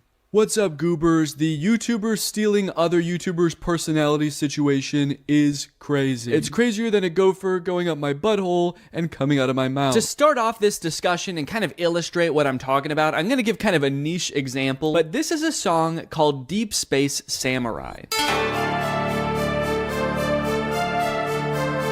I first started hearing this song in the intro to Ryan Trahan's YouTube videos. My birthday is this weekend. I'm going to 3 iconic theme parks this week to go stay in the most strange Airbnbs. He first started using it in his shorts, and then he started using it in his full-length videos. And over time, to me, it sort of started to become like a theme song for Ryan. He uses it in a bunch of intros, and so when this song was playing, you knew it was a Ryan Trahan video. But within a couple months, because Ryan's videos are so popular, other creators have started taking that song and being like, And it's my theme song too. Today I'm building a secret zoo in my house. Today I'm building 50 secret rooms you'd never find. Today I'm building 3 amusement parks in my house. This dude, Ben Azalart, has taken the song that Ryan uses in his intros and has probably in recent months used it more than Ryan has. This might be a really niche example, and this might be something that only I notice, but to so deliberately take a song that is part of someone's like identity online and just be like, that's mine now. In fact, it's even more mine than it is yours, is crazy. There's other stylistic choices that Ryan in particular has pioneered that a bunch of people have started using, especially this one. The white screenshot of an app or a review with the rounded corners. A lot of times it's got a 1-star review on there. They've become a staple of Ryan's brand, and so of course, a bunch of people have started using that also, and oh, well, that one's my thumbnail. Okay, yeah, so I might have done that too a little bit. In my defense, the corners are not rounded, and also Ryan helped me come up with that thumbnail idea. This is kind of a weird line because this happens every time a YouTuber gets big and kind of takes the platform by storm and there's a lot of hype around them. I remember when Casey Neistat got big and suddenly every vlogger was putting these sort of lo-fi beats into their drone montages. And it's weird because at one point that was Casey's thing, and so to take that from him was specifically taking it from Casey. But at a certain point, it gets used so much that it just becomes part of the YouTube meta overall. There's so many people doing it now that by using it, you're not really taking one person's thing anymore. You're just kind of designing thumbnails the way people design thumbnails in the year 2024. Going back to Ben Azalart, the whole secret room thing is another one of those things that I don't know who thought of it first, but whoever did, you're a genius because that's all kids channels post anymore. I built a secret zoo in my house. I built 50 secret rooms you'll never find. I built a secret soccer field in my room. I built a secret tree house in my backyard. Who is this man hiding from? You're an adult, dude. You can just have a gaming room. Go ahead, dude. Treat yourself. You've earned it. I built a secret McDonald's in my room. Yo! Wow. Looks just like a real McDonald's. This type of picking up one thing or element about a YouTube video that made it popular and just beating it to death and a ton of channels copying it just makes YouTube so boring. Like putting I survived at the beginning of every title, even ones that make 0 sense. I survived $1 versus $100,000 hotel room. I survived America's largest hotel room. I survived the world's only 7-star hotel. That moment when the hotel room is so large that you die. It's so big that you're dead now. When the hotel has 7 stars, the first 5 stars are to indicate how good it is. The last 2 are throwing stars. Run! This is the Mr. Beast font. It was popularized by Mr. Beast. I don't know if he was the first person to start using it, but it definitely got popular because of him. And now just like every kid's channel is like, we are Mr. Beast too. You guys, I get it. Mr. Beast gets a lot of views. He's probably very rich. But what exactly are you trying to accomplish by taking the man's font? Some of you guys have been doing YouTube for so long, there's no way you guys think the font is what made him popular. You guys don't think the font is what made him popular, right? The Stokes twins are the king of copying other people's content. Here they use the Mr. Beast font in this Eating 100 Years of McDonald's video, where they eat McDonald's food from 1950 and 2050. All right, I'll admit it, that was not the 100-year range I was expecting.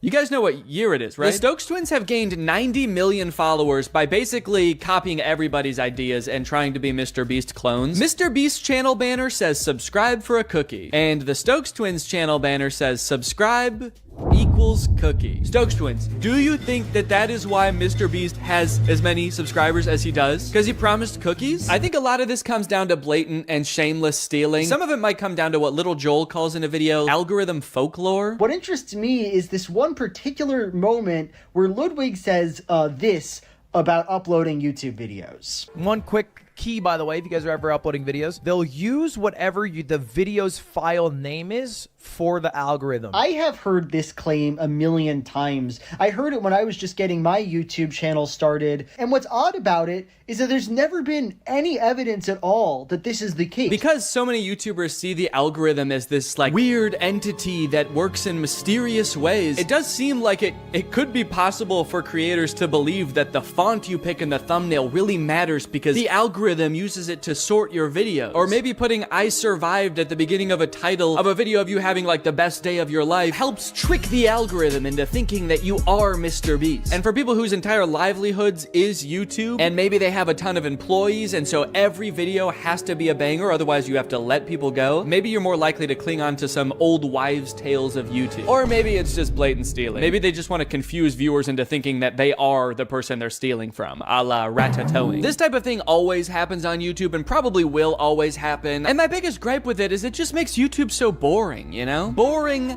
unlike this next guy I want to talk about. Ladies and gentlemen, give it up for the king of stealing content on YouTube, Brent Joseph Rivera! Go straight to your room, young man!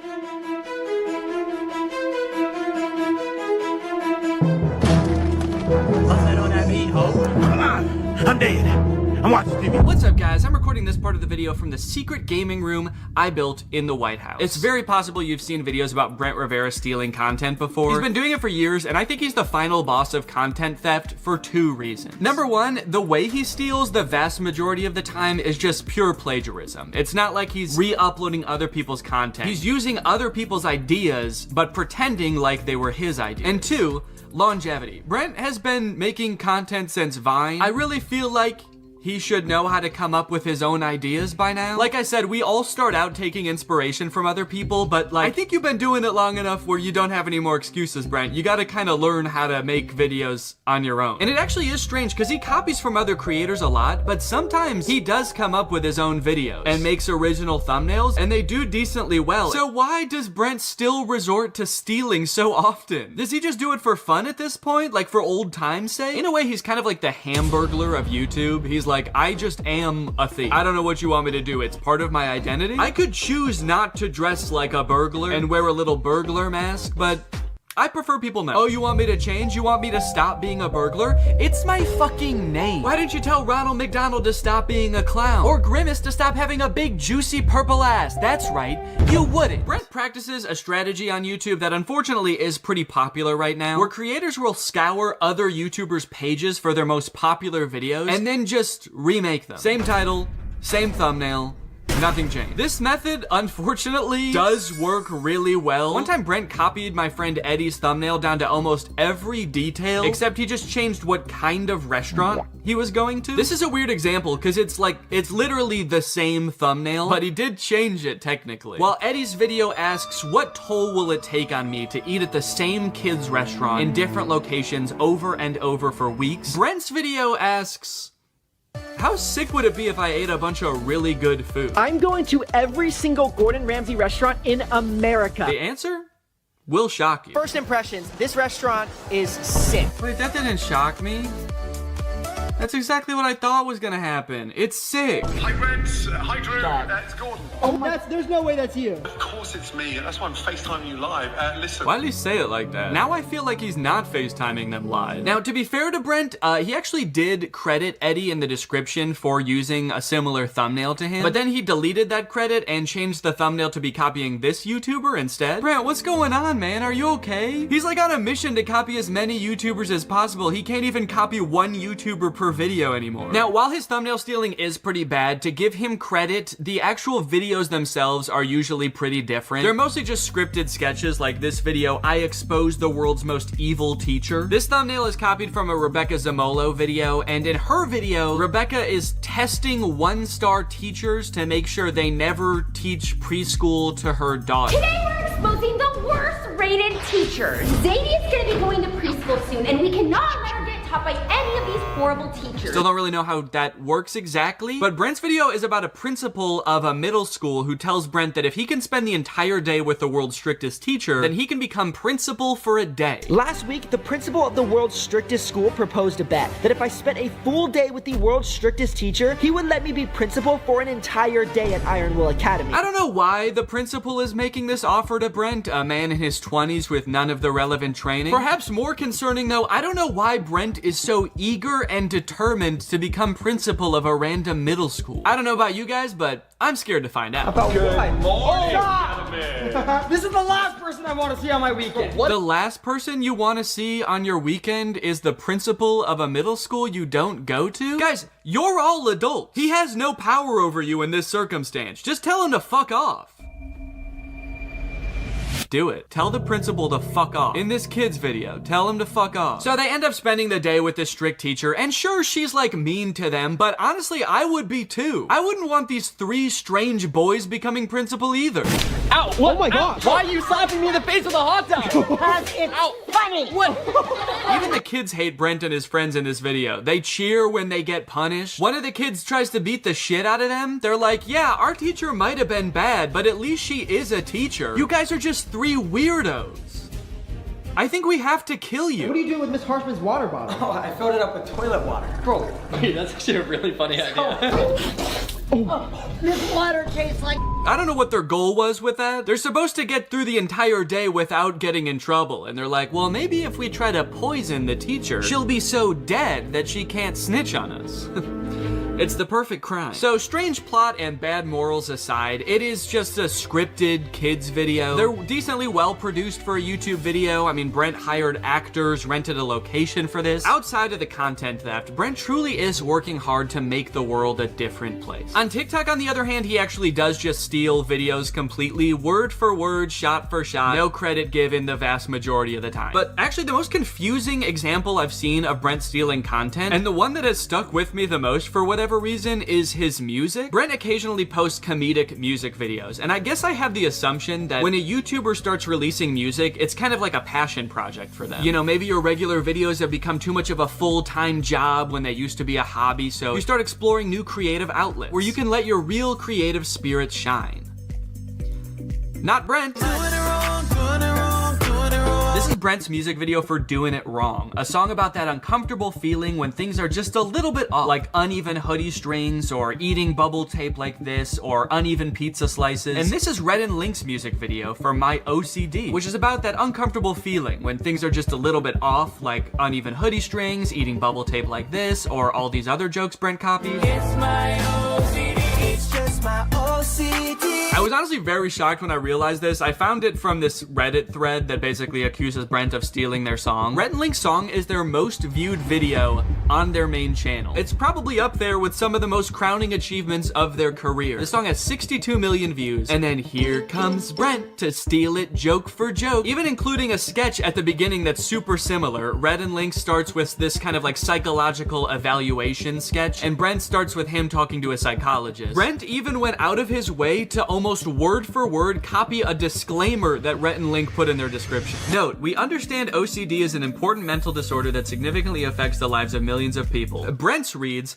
important note. I understand that OCD is a serious mental disorder that significantly affects the lives of millions of people across the globe. Now, I should point out that the thumbnail and title copying Brent Rivera does is in no way limited to Brent Rivera. This happens a lot on YouTube. It's actually a pretty big problem, I would say. It seems like almost every big kids channel does it, but even creators you wouldn't think do kind of just take other popular ideas all the time. Even creators that would like you to think they don't. I don't know if you guys know who Arak is, but here he is in a video calling out Brent for stealing his thumbnails. Brent Rivera, you are most likely to copy my thumbnails. And then here he is stealing a thumbnail. Here's Mr. Beast copying a thumbnail almost exactly. Brent particularly has done this so much and been called out for it so many times that I'm actually kind of amazed he hasn't let the criticism get to him or stop him. Brent probably has enough money to never have to work again. He probably has a ton of people working for him who could be coming up with original ideas around the clock. But instead, he insists on copying other creators. Maybe copying content is just so fun that he literally cannot stop. Well, I intend to find out. On day one, I followed Brent on TikTok and YouTube, turned on his notifications, and as luck would have it, on the very first day, he posted a TikTok. Oh wow, this is a nice car. Thank you. G-Wagon, AMG. Here, hop in. My ex had one of these, but I think it was fake. Fake? So fake? What do you mean by fake? Well, his is really high up. It was kind of easier to get into this one. Did it by chance say 4x4 anywhere? No, but there was a math problem here, 4 times 4 squared, but he doesn't like math. So basically the premise of the video is that his girlfriend's ex had a nicer G-Wagon than him, but it's so nice that she thought it was a fake G-Wagon because it had all these weird branding details. Brent swooping in once again with one of the most classic, relatable scenarios known to man. It's no wonder this thing has 40,000 likes. I have not only seen this type of video before, I think I've actually seen Brent make this video before. My ex had a fake Ferrari. Okay, if you search when her ex had a fake car, there's like a million videos with this same premise. Her ex having a fake Lambo, her ex having a fake BMW. So it's interesting because there is this fine line between copying a video and participating in a trend. This video has been remade so many different times by so many different people, it's actually hard for me to even find the original. So at this point, it kind of is a trend. Well, recreating this one's gonna be a little bit tricky because I don't have a G-Wagon.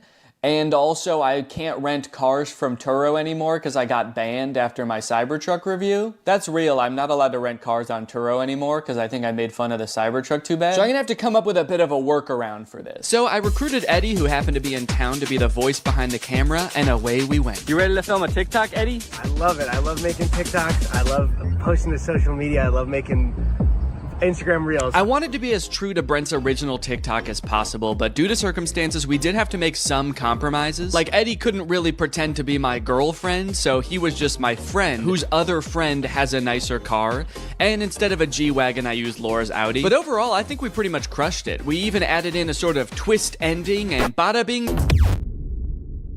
Yo, what's up, brother? You ready to go? Wait, English or Spanish? No, I'm just kidding. Just put the fries in the bag, bro. A level 10 yacht. Yo, I'm gonna rizz her up. No, don't. Are you Libby Dunn or just from Ohio? Chad, am I cooked?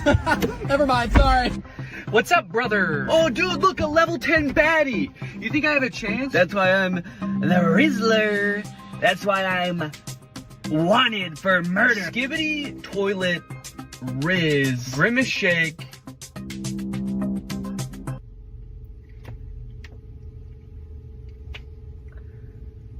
Okay, a couple days later, Brent has posted a second TikTok. I went and searched a bit on TikTok. I searched this caption, and I didn't find this exact TikTok anywhere, so this might be a Brent Rivera original. This is a bit of a trend, a person who speaks only in brain rot being like Gen Alpha TikTok slang. But I haven't seen any other in this exact format where it's two people talking in the car. So I'll give them credit where credit is due. They came up with an original idea. I will say, compared to the car TikTok that they just stole, this one is not doing as well. It has 50,000 views and only 5,000 likes.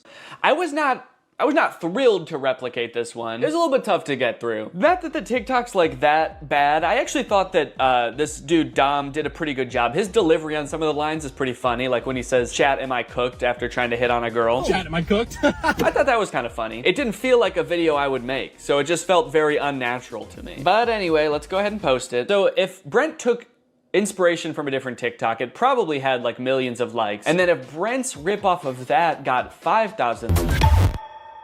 Alright, just wanted to give you an update on the TikTok so far. After posting 2 TikToks, it does seem like people are starting to catch on that I might be copying Brent. Is Danny doing the same videos as Brent Rivera? So, you caught me. Yes, I am. So 2 videos in and people are already figuring out that I'm just copying Brent. So that just goes to show that if you want to copy other creators online, it's not gonna take very long for people to start noticing that you're doing that. I guess people were like, well, the first one could have just been a coincidence, but once you do it twice, then it's a pattern. And 3rd time is a charm. Once I do this one more time, people will be charmed by my video. Another interesting note is the TikToks are doing really well. The first one almost has 2 million views, the second one 2.3 million, and I think they both have more likes even than Brent's TikTok. This one has 300,000, the second one has 500,000, and Brent's TikTok, oh wait. Oh, did Brent? Oh, okay, Brent deleted his TikTok. I guess it wasn't getting enough likes. That's crazy. He just deleted it because it wasn't doing well enough. That's actually pretty surprising though that it didn't do well because mine did great. Mine has 500,000 likes. I don't know, Brent, I would post it again, honestly. This one's crushing. So now that I've posted 2 TikToks and Brent has posted 2 TikToks, but he's deleted one of them, it's kind of like I'm more Brent than even he is. And would you say that's a good thing? You know, I never thought it could be so cool to be just like Brent. In a way, my new content strategy was even better than his. It seems like so much work to scour the web to find content to steal, but all I have to do is just steal everything Brent makes. It feels like I've got some kind of cheat code, like those websites that let you see senator stock trades. The work has already been done. All that's left to do is profit. As a content creator, I put so much pressure on myself to be coming up with video ideas all the time, so it's nice to just kick back, relax, and let Brent do all the work for a change. Maybe I could keep this up for even more than a week. Maybe I could do a month, even a year. The day that I have been long dreading has finally arrived. Brent has posted a YouTube video. He actually posted it 4 days ago, but then the weekend came and I didn't want to work on it on the weekend, and then a couple more days passed, so he actually posted it a few days ago, but I'm gonna recreate it now. It's called I Exposed the World's Most Evil Babysitter. Today, I'm exposing the world's most evil babysitters. These babysitters are so evil, they're banned from literally every website. They're banned from Yelp? I can understand them being banned from specifically babysitter websites, like you shouldn't be able to book them through babysitter websites. But being banned from Yelp? That seems kind of counterproductive. I think we should keep them on Yelp if they're really that bad. I'm gonna be exposing the babysitters to their parents in hopes of getting them fired. They're going into these homes with the evil babysitters, and they're gonna expose how evil they are. That way the parents will fire the babysitter. You would think that being banned from every babysitter website would be enough for these parents. Like, I don't know why Brent needs to come in and prove it to them. Let's skip forward and see what kind of evil stuff this babysitter's gonna do. This review says she superglued a kid to the toilet because he wasn't doing his homework. Ow! Well, that's a crappy situation. Oh, that's kind of a crappy situation. Child abuse. Yeah, that's not good. And things were bad right from the start. Can you believe these people? What am I getting honked at for? A-hole! I like that this evil babysitter is just an elderly woman that doesn't drive well. She's evil! You know, just watching her, she knows damn well how to drive. She's just doing this on purpose. And then a lot of the video seems like Brent and his friends pulling pranks on these babysitters. So they may be evil, but you know, Brent is kind of fighting fire with fire. Two wrongs doesn't make a right, Brent. You all leave. Okay. Now, what is going on? You go stand in the corner. Why is my daughter in the corner? Okay, so they throw a fake party to get the babysitter mad at the kid so that the babysitter yells at the kid, and then they have the parents come back in after the party has left to be like, look, she's crazy. They had a party, a mariachi party. She's yelling at this girl for throwing a party. There's no party here. So it seems like in this one, they've basically framed the babysitter. So I'm gonna have to recreate this video, at least the title and thumbnail, but luckily when Brent copies a video on YouTube, he usually doesn't copy the actual video, he just copies the title and thumbnail. So I can kind of do the same thing. I can use the same title, same thumbnail, but then make the video itself kind of about whatever I want. So I thought about doing a commentary on the world's most evil real babysitters, but then I started to read up on it, and it was way too depressing for a comedy video. I don't know if you guys have ever heard of this crazy website called The News, but there's some crazy stuff on it. Anyway, I found this YouTube channel called Generation Hope that basically makes low-budget Darman style videos, and they had one about an evil babysitter, so I got to work filming a video about that. Then I took a picture of myself for the thumbnail, and uploaded it to my second. That night I couldn't sleep. I couldn't help thinking about something I'd said earlier that day. Two wrongs doesn't make a right, Brent. I thought by stealing content I could have some fun, grow my following, and most importantly, to be honest, kind of give Brent a taste of his own medicine a little bit, but is it worth it? That night, Brent posted 2 more TikToks that I was supposed to steal tomorrow. Both stolen from other creators, and sure, if I stole them, it could be really awesome, and I could get a ton of views. But the TikToks are so similar to the original that I wouldn't just be stealing from Brent. I'd be stealing from the person he's stealing from, too. Would I be giving Brent a taste of his own medicine? Or would I be giving the original creator a second taste of Brent's medicine? I've already gained 50,000 followers from the 2 TikToks I've posted. Stolen TikToks. What am I gonna do? What am I gonna do? Alright, I do have to recreate these 2 final TikToks in order to complete the challenge. But I need to do so in a way that doesn't affect the original creators. So, I'm gonna recreate the TikToks, I'm gonna edit them together, and then I'm just not gonna post them. There we go, perfect. Okay, so this video is called POV Your Older Sibling is Being Nice, and nice is in quotes, so it's a bunch of scenes where Brent is acting nice. He's giving his sister the last ice cream bar, he's giving her money, but he's doing it in a classic older sibling way, where he's basically being kind of mean about it. There's only one left. Here, have it. Really? Yeah, take it. Why? Take it! Yes. Hey, Lexi, got you a coffee. Wait, what? You got me coffee? Yeah. Wait, did you get me a straw? Oh, yeah, here. This one's yours. Wait, how much was it? No, keep it. Here. Lexi, keep it. Here. Keep it! So we're gonna film that here today. I got Jake here. He's gonna help me film it. Jake, say that you're gonna help me film it. I'm gonna help him film it. Okay. I just had to check to make sure. Oh, that's the last one. Here, you can have it. Really? Take it. Why? Take it! Wait, why? You got me coffee? Yeah. Did you get me a straw? Yeah, right here. Oh my god. Oh, this is your food. Oh, how much was it? Here. Oh, keep it. No, here. Keep it! Here. Keep it! Keep it! Ah!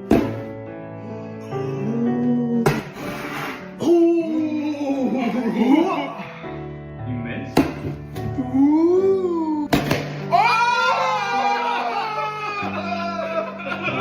All right. That's it. A week's worth of Brent Rivera content in the bag. And you know what? I feel really good about posting those videos. I got to have my fun. I got to steal some content, make a couple videos that I knew full well if I ever did decide to post them would go so freaking viral. In fact, I had so much fun that I'm gonna keep doing it.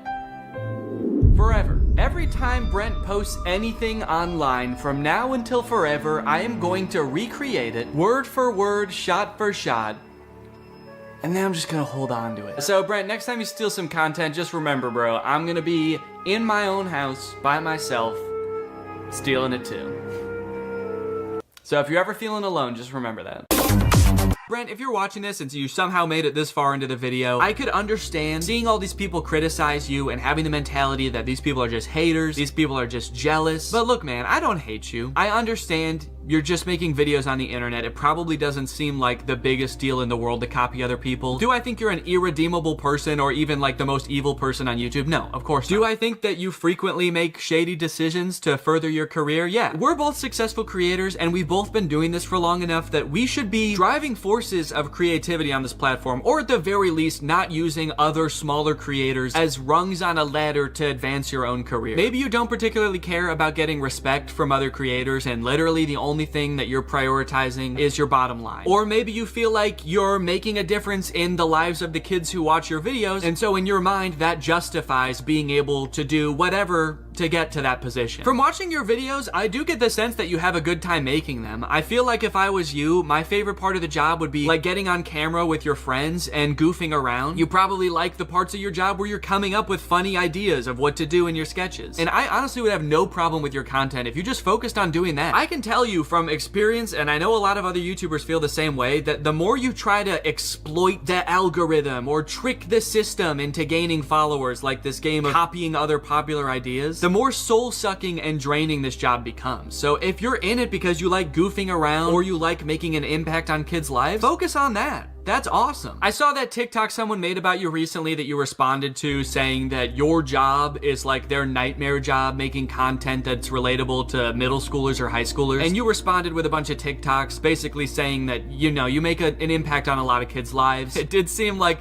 a little bit like you were using the sick kids in those videos to like kind of really drive that point home. It felt a little bit weird to me. But I do disagree with the original TikTok in that I don't think that making content for young people has to be inherently this, you know, shady pursuit. As long as it's actually for kids, which I also think that you've kind of missed the mark on sometimes, and you're not blatantly plagiarizing other people, I don't think there's any problem with that. And I would have so much respect for you if you just like owned that. Having the mentality that it's okay to steal content from other people because you're making such an impact on other people's lives feels to me more like you're patting yourself on the back rather than really trying to make an effort to be like a good creative force in these kids' lives. So look, dude, I think that there's room for you for an awesome path forward. Are you going to be the guy who stole content from other people and tricked the algorithm and used other creators as pawns all the way to the top? Or are you going to be the guy that pursued what he loves? Anyways, guys, that's pretty much it. Thank you for watching. After making this video and watching all of that stolen content, I feel like I want to go like a whole week without watching any content. So thanks for watching.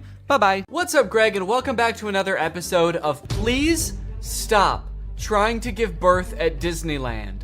Please. Did you guys know about this? I just found out this is a thing. Women are trying to give birth at Disneyland in order to get a free lifetime pass. Don't do that. As I'm sure you guys are aware, because Disney is such a huge company with so many adoring fans and they're, you know, people love going to Disneyland, there are a ton of like urban legends and lore surrounding the Disney parks. You guys may have heard of some of the more outlandish ones, like there's one that like Walt Disney's head is like frozen and buried somewhere at Disneyland or something, or like it's like Buzz Lightyear's head on the Toy Story ride or something like that. But today I wanted to sort of dive into some of the urban legends surrounding the Disney parks. Mostly the strange things that Disney adults do at the Disney parks. Although some of these things are so weird that I hesitate to call these people Disney adults, some of these things are a little extreme. Kind of feel like I should call them something else. These people are like Disney extremists or something, I don't know. The first one, like I said, women flock to Disneyland to give birth and get a lifetime free ticket, which is such a bad idea on its face. Like, please give birth in a hospital, give birth where there are like medical professionals around and not like a chipmunk. And the worst part of it is obviously this perk is an urban myth and does not exist. This is not a real thing. Laboring women have shown up at Disneyland in the hope that their bub will be born there and get a lifetime free ticket. But guess what? That perk is an urban myth and does not exist. Important to note, this article is Australian, that's why they're calling the babe dances, weirdly enough, as currency. And instead of jail, you just get punted. This next ad is one of the weirdest things I've ever seen, and I'm not exaggerating. And there's no way you'll believe me unless I just play it, so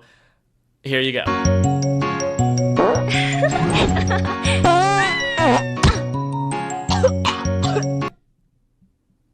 Dude, what is this? Stinky fart dragon game? Dragonscapes.adventure. What the hell? What is this? The dragon farts once and the girl laughs and she's like, oh, you like that? You kind of like when I fart? And the girl's like, yeah, I guess it's kind of silly. It's kind of like funny in an immature type of way. And the dragon's like, oh, okay. Well, how about I fart so hard that I break your spine? You like my farts, huh? How about I fucking kill you? Wait, is this the same girl? Dude, it is! Wait, okay, so this ad had nothing to do with dragons, but this is clearly the same girl. She's got the same outfit and everything. Okay, maybe this game doesn't have anything to do with pole dancing or dragons. Is it just about punting this girl? Sending her flying? Okay, so the main object of this game is to wait until this girl's having a good time, see how she's dancing and having fun, or she like thinks that the dragon's fart is kind of funny. You wait until she's having fun, and then you just fucking send her. Oh, wait. In the very last frame, it looks like now she's on an island by herself. So is this like the backstory for how she gets stranded on Stripper Pole Island? She was just having a good time washing her dragon and then she got like farted onto a deserted island? Maybe I'm reading too much into this. Is this even a real game?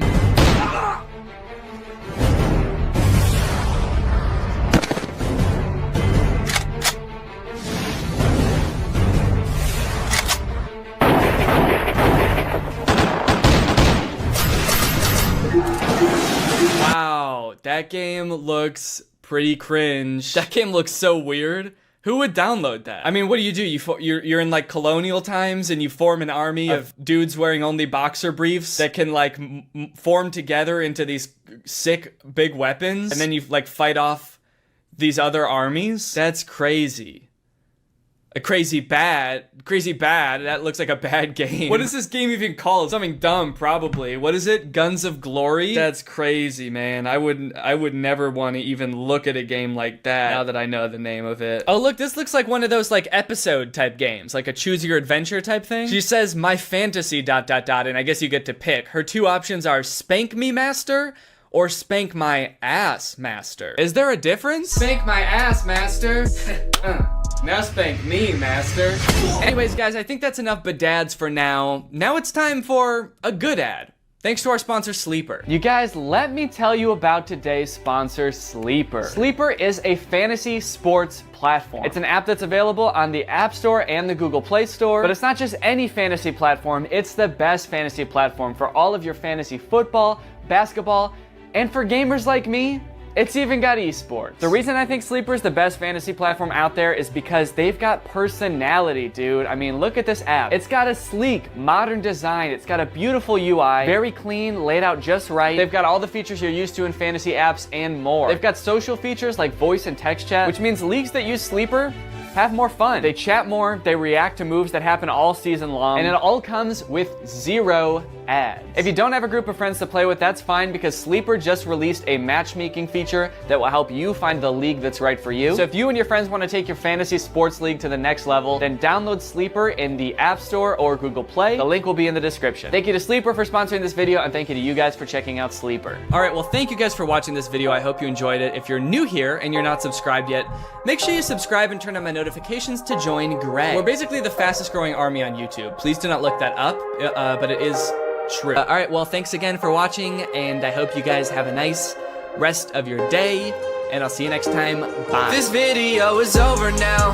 Over now. Go find something else to watch, or just watch this video. I know we had a lot of fun, a lot of fun, but you can't stay on this end screen forever. No. This video is over now. Over now. So why are you still watching this? All right, I have 2 things to apologize for. 1, this video is definitely gonna come out after Christmas, and 2, sorry I look like such a freaking nerd right now, dude. These glasses. I have an ulcer on my eyeball. Merry Christmas to me. Don't worry, it's not a big deal. It's gonna get better in a few days. I just have to put these drops in my eyes like every 20, 30 seconds. I know this is gonna come out after Christmas because I'm recording this the day after Christmas. But to be fair, like, are modern Christmas movies even really about Christmas anymore? Old Christmas movies used to be like, you know, sweetie, this family is the best Christmas gift a guy could ever ask for. Why, I'm starting to think I won't kill myself after all. Whereas now, Christmas movies just feel like a hodgepodge of cliches that are vaguely related to Christmas. Every Christmas movie now is like, Christmas with the Stinks. What happens when Santa gets lost in a small town just 1 week before Christmas? He's gonna have to spend it with the Stinks. Hey, come on in, we're the Stinks. We like to poop and shit. Also, Santa is a secret agent, and he's got a gun. I have a gun. Starring Dwayne "The Rock" Johnson as every role and filmed entirely in front of a green screen. I have a gun. Netflix presents Christmas with the Farts. Only on Hulu, July 7th. I mean, Netflix's like big Christmas movie they came out with last year didn't feel like a Christmas movie at all. It was a very confused movie about Santa being kidnapped by a witch who like sucks all of his powers up so she can imprison half of the population, which on its face does seem like it could be like a whimsical, fun Christmas movie. I just wish any of the people making the movie realized that, because they all just played it really serious and made it feel like a Marvel movie. Hey, Fred.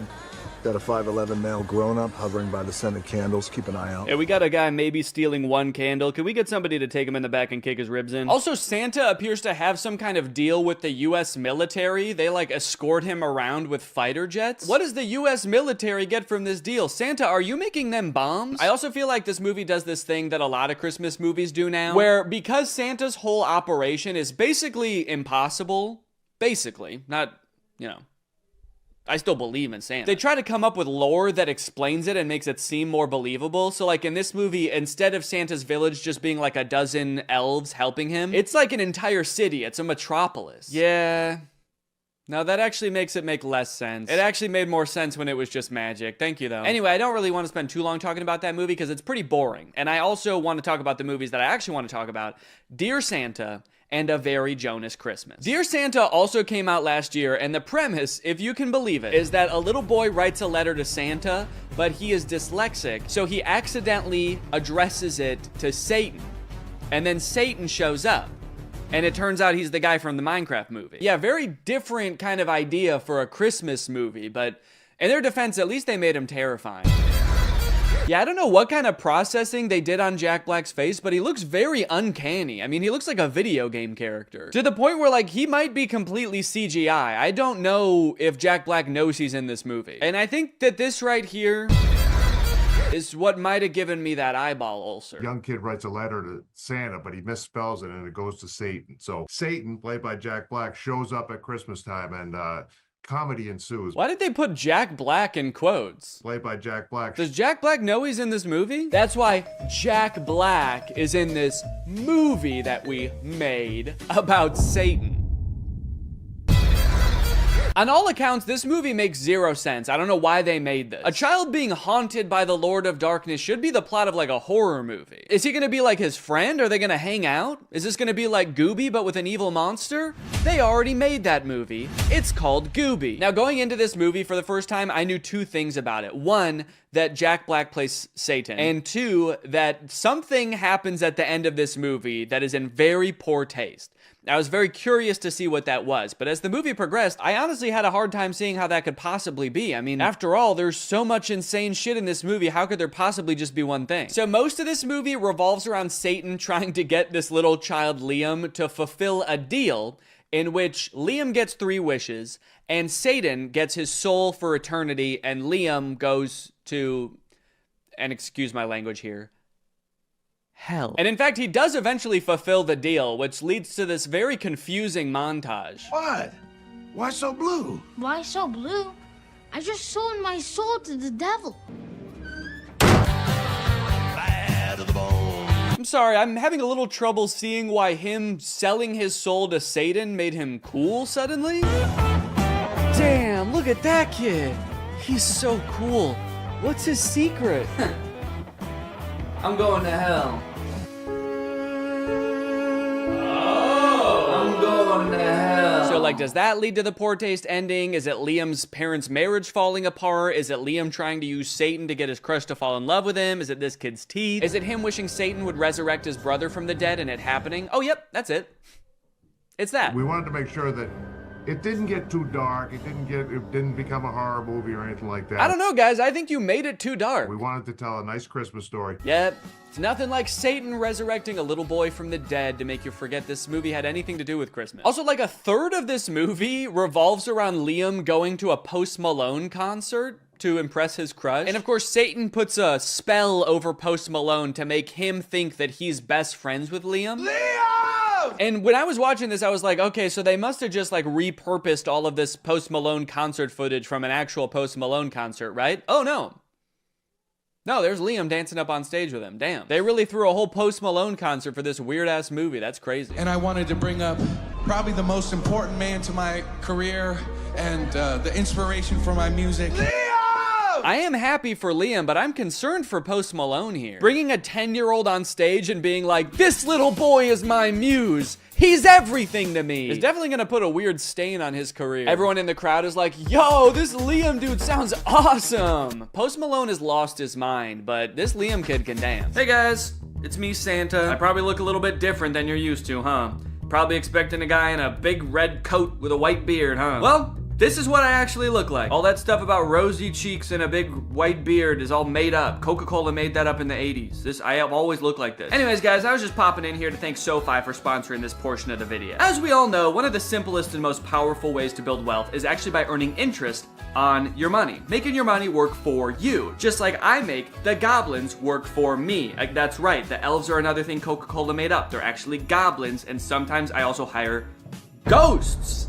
But here's the thing, when it comes to interest, most banks give you a tiny amount, like a fraction of a percent. But thanks to today's sponsor, SoFi, we're gonna change all that for you, all right? SoFi is a mobile-first finance company helping its members save, spend, borrow, and invest. When you open a SoFi checking and savings account and set up an eligible direct deposit, you earn a competitive APY, and there are no account fees. One thing I do want to make clear is I do still like milk and cookies. So if you're like, oh, this isn't the Santa I know, I'm not gonna leave out milk and cookies. That's the one thing I do like. But I like oatmeal raisin.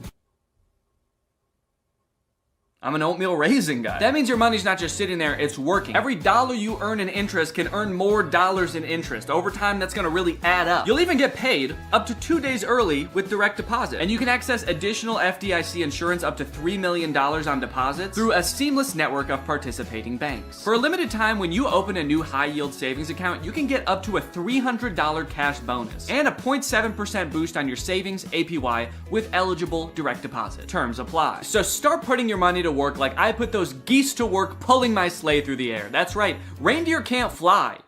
I use geese because they can fly. Head to SoFi.com/Danny, click the link in the description, or scan this QR code to learn more and get started. Thank you to SoFi for sponsoring this video, and thank you to you guys for checking out SoFi.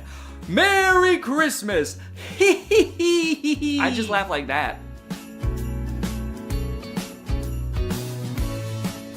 Now, I got a lot of requests to talk about this Jonas Brothers Christmas movie, A Very Jonas Christmas. And the movie definitely lives up to the title. Almost this whole thing is about the Jonas Brothers. So this movie is about Nick, Joe, and Kevin having like one last concert in London before they have to fly home for Christmas with their families. But due to a series of goofy hijinks, they get stranded. And at one point in the trailer, it looks like they even get lost in the woods in Europe. When I watched the trailer, I was like, how the fuck are they gonna get lost in the woods? There are no airports there. So when I first heard about this movie, I was very excited to watch it. I think the only other movie I've ever seen these three brothers in is Camp Rock, and that movie was very easy to make fun of. And I don't really even think they've made many movies since Camp Rock. I mean, on Rotten Tomatoes, Nick's picture looks like it's from like 2013, Joe's 2015, and Kevin's 1978. Also, look at the poster for this movie. Is this about them trying to get home for Christmas or assailing a foreign dignitary to assassinate him? We got Nick in the car, Kevin in the train, and Joe is definitely gonna die up there. Oh yes, there's no doubt about it. This movie is gonna be pretty bad. Let's look at what it's got on IMDb. Oh, a 5.7. Okay, that's actually better than I would have thought. What about Rotten Tomatoes? 92? Wait, it looks like people actually really like this movie. And look at this dad on TikTok. He's losing his mind laughing. Did the Jonas Brothers make a good Christmas movie? On purpose? Okay, so I have watched the movie, and I will say it's better than I thought it was gonna be, but that doesn't mean that it's not insane, because it is still insane. For example, you're probably wondering how the Jonas Brothers got stranded in Europe in the first place. Like, obviously, most people have to deal with, like, holiday travel congestion, but the Jonas Brothers probably fly on, like, a private jet, right? They're not dealing with regular air traffic. Well, like I said, they just finished their tour. They're anxious to get home to their kids. It does kind of seem like their kids aren't really that anxious for them to get home. I'm gonna be home tomorrow and I'm gonna take you skiing just like I promised. And she could care less. That does kind of lower the stakes of the movie a little bit, that they're like, guys, what are we gonna do? We've got to get home for Christmas. Our kids need us. And their kids are just like, nah, we're good, man. Don't worry about it. We have really healthy attachment, so we're not gonna fret too much about it. Don't do anything too drastic. How about we get lost in the woods and eaten by wolves? Well, Nick and Kevin are anxious to get home, actually. Joe is a little bit sad that tour is over because he's gonna miss his brothers, so he starts unknowingly venting to none other than Santa himself. Nothing like Christmas to help a family rediscover its magic. Except our Christmas plans are to get the hell away from each other, so. Oh, that's not good. That's not good at all. Hold up. They want to get home for their kids on Christmas? No. Santa cannot allow that. Santa hates kids. So Joe walks away, and Santa is upset that the Jonas Brothers aren't going to be spending Christmas together. So he comes up with a brilliant plan. Nay, a perfect plan. Nay, a terrible plan to keep the Jonas Brothers together. Christmas spirits, I've seen something tragic. These boys shan't get home till they rediscover their brotherly magic. Unless they decide to spend Christmas with each other, the spell will keep brother stuck with brother. I mean, that's wild. Is that a thing that Santa does? He casts spells like a witch? Dang, maybe I take back what I said earlier. Hey, come on in, we're the Stinks. We like to poop and shit. No, not that. The thing about the magic. It actually made more sense when it was just magic. Thank you, though. Yeah, that. Don't worry, though. The consequences of his spell aren't anything too crazy. After all, Santa Claus works in subtle ways. Holy shit! Santa, did you check to make sure there weren't people on there? Let's have a moment of silence for all the people on that plane that involuntarily volunteered their lives for the greater good, helping the Jonas Brothers reconnect. I had no idea that when Santa worked his magic, there was so much like death and despair involved. That's crazy. Also, it's a little bit disturbing that I feel like the Santa in this movie has already done worse things than Satan did in that entire movie. You're the uptight, responsible one. You're the lovable tramp, and I'm the relatable human cardboard. Forgettable Curly, the world's most unlikely rock star. Not Nick or Joe. The one that still lives in New Jersey. Dang, they are really leaning into this ragging on Kevin thing in this movie. Like, damn, I know this is a thing people joke about. I know I've written a whole song about ghosting the guy, but you guys are his brothers, dude. feels different when you do it. This movie is also a musical, which is kind of fun. A lot of the songs are very catchy, like Coming Home This Christmas. Unfortunately, music labels have been like very strict about copyrighted music on YouTube, so I can only show you like a tiny little snippet of it. Now, one thing that made it kind of tricky to write a video about this movie is that they do this very self-aware thing where anytime like a goofy plot detail comes up, they make a joke about it before you even get a chance to think it in your head. Wait, they're getting to the train station just barely before their train, but they're gonna stop to sing a song about it? That's kind of... You think we have time for a song? Yeah. Oh, they already... Okay. But isn't this whole plot just the plot of a bunch of Christmas movies? Have you ever seen a Christmas movie? It's literally the entire plot of the film. Damn, they're good. Who knew the secret to making a flawless movie is just pointing out all the flaws before anybody else has the chance? Honestly, it is a pretty good tactic if your sole goal with the movie was making it really hard for commentary YouTubers to make videos about it. But it does feel very defensive, and it also kind of gets old to in every scene be like, yo, this is kind of weird. What is going on here right now? What the hell, is that a camera? Also, there's a lot of parts in the movie that are actually genuinely funny, and they kind of ruin them by doing this like self-aware thing. Like this song that Nick sings from his musical Home Alone the Musical, where all the lyrics are just about how being home alone means that there's no people in the house. It's a very funny song. Also, I think that YouTube is claiming this one less, so I think I can show a little bit more of it. But even when the movie is actually funny, the writers still feel the need to be like, what the hell are these guys even talking about? I can't believe the show only ran 3 weeks. I can. I'm sorry, Joe. Nick is just being so random right now. I mean, what is this? Some kind of movie?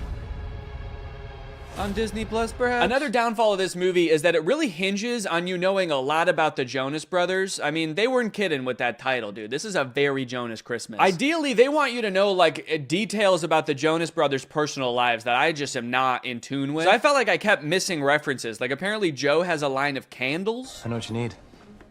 A calming chamomile candle.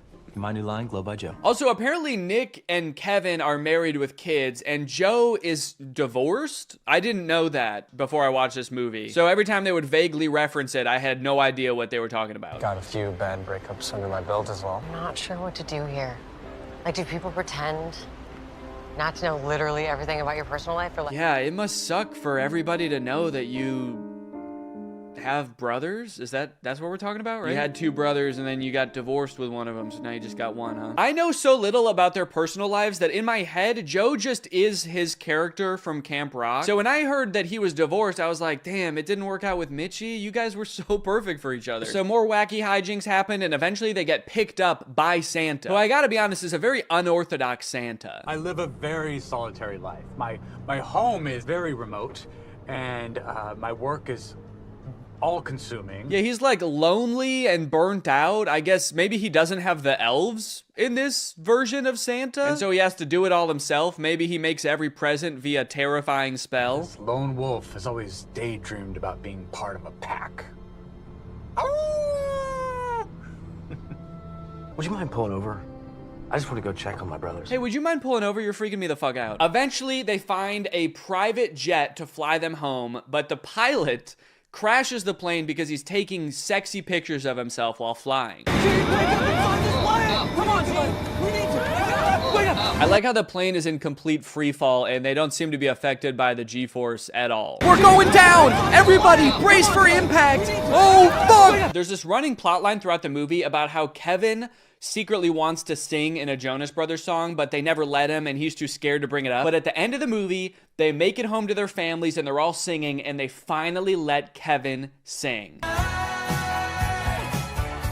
It's a fun moment. It's great to finally hear him sing, and it's great that they're finally letting him. But then in real life, I just saw that Kevin just like released his own solo song. So it kind of seems like the opposite happened in real life. In the movie, they're like, yay, Kevin is singing. And in real life, they're like, you have to sing as far away from us as humanly possible, please. Honestly, though, all in all, this movie was a lot better than I thought it was gonna be. I was laughing at parts. I even looked like that dad from that TikTok at a few parts, dude. I was sitting on the couch kicking my feet. I was giddy. Anyways, I hope you guys enjoyed this video. I hate to break it to you, but I don't know, this will probably be my last video of the year. Enjoy your New Year's celebrations, everybody. Stay safe. Thanks for watching, and bye-bye. What's up, Greg, and welcome back to the Romance Channel, where we cover the hottest romance movies known to man. When you think of the perfect love story, what comes to mind? Passion, lust, destiny, brothers, psychological intimidation, gazebos. All of those? Yeah, all of them? Good. Because today we're talking about The Kissing Booth. I've had this movie recommended to me for a while, and I recently sat down to watch it, and I gotta say, guys, I'm pretty confused. This movie has a completely normal premise, and there's actually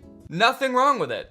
It's not weird at all. Guys, don't we all have a best friend? And don't you and your best friend have a written, strict set of rules that you guys follow to maintain your friendship? And isn't one of them, don't fuck my brother? Do not have sex with my brother! Of course, so see, I don't know what the problem is. Just don't end up grinding coochies with my brother, or I'll literally never talk to you again. Grinding coochies? What the? Ugh. All right, you know what? Just for that, that's it. I am making the video. The Kissing Booth is a bad movie. This movie starts off with way too much exposition. Instead of a normal movie where you sort of naturally learn about the characters as the story progresses, the movie decides to just dump the main character Elle's entire life story on you in like 3 minutes. Interesting that the rule says like no dating either of our relatives. This rule was clearly made just to keep Elle away from Noah. Elle's only immediate family in this entire movie is her dad, who's like 50, and her brother, who was probably like 2 when they made these rules up. Her mother, I don't know if you know this, but she unfortunately did pass away, so she is not in the picture anymore. So did Lee propose this rule being like, hey, so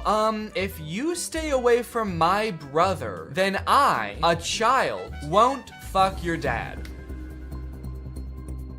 Deal? One day while getting ready for school, Elle rips her pants and has to wear the only other option that the uniform allows, which is her skirt, which is a little bit too short for her comfort, and she ends up getting groped by a jock. Luckily, Noah, who we've established as being, if only we could heal my mom with some kind of kissing booth! The doctor's like, you two need to get the fuck out of here.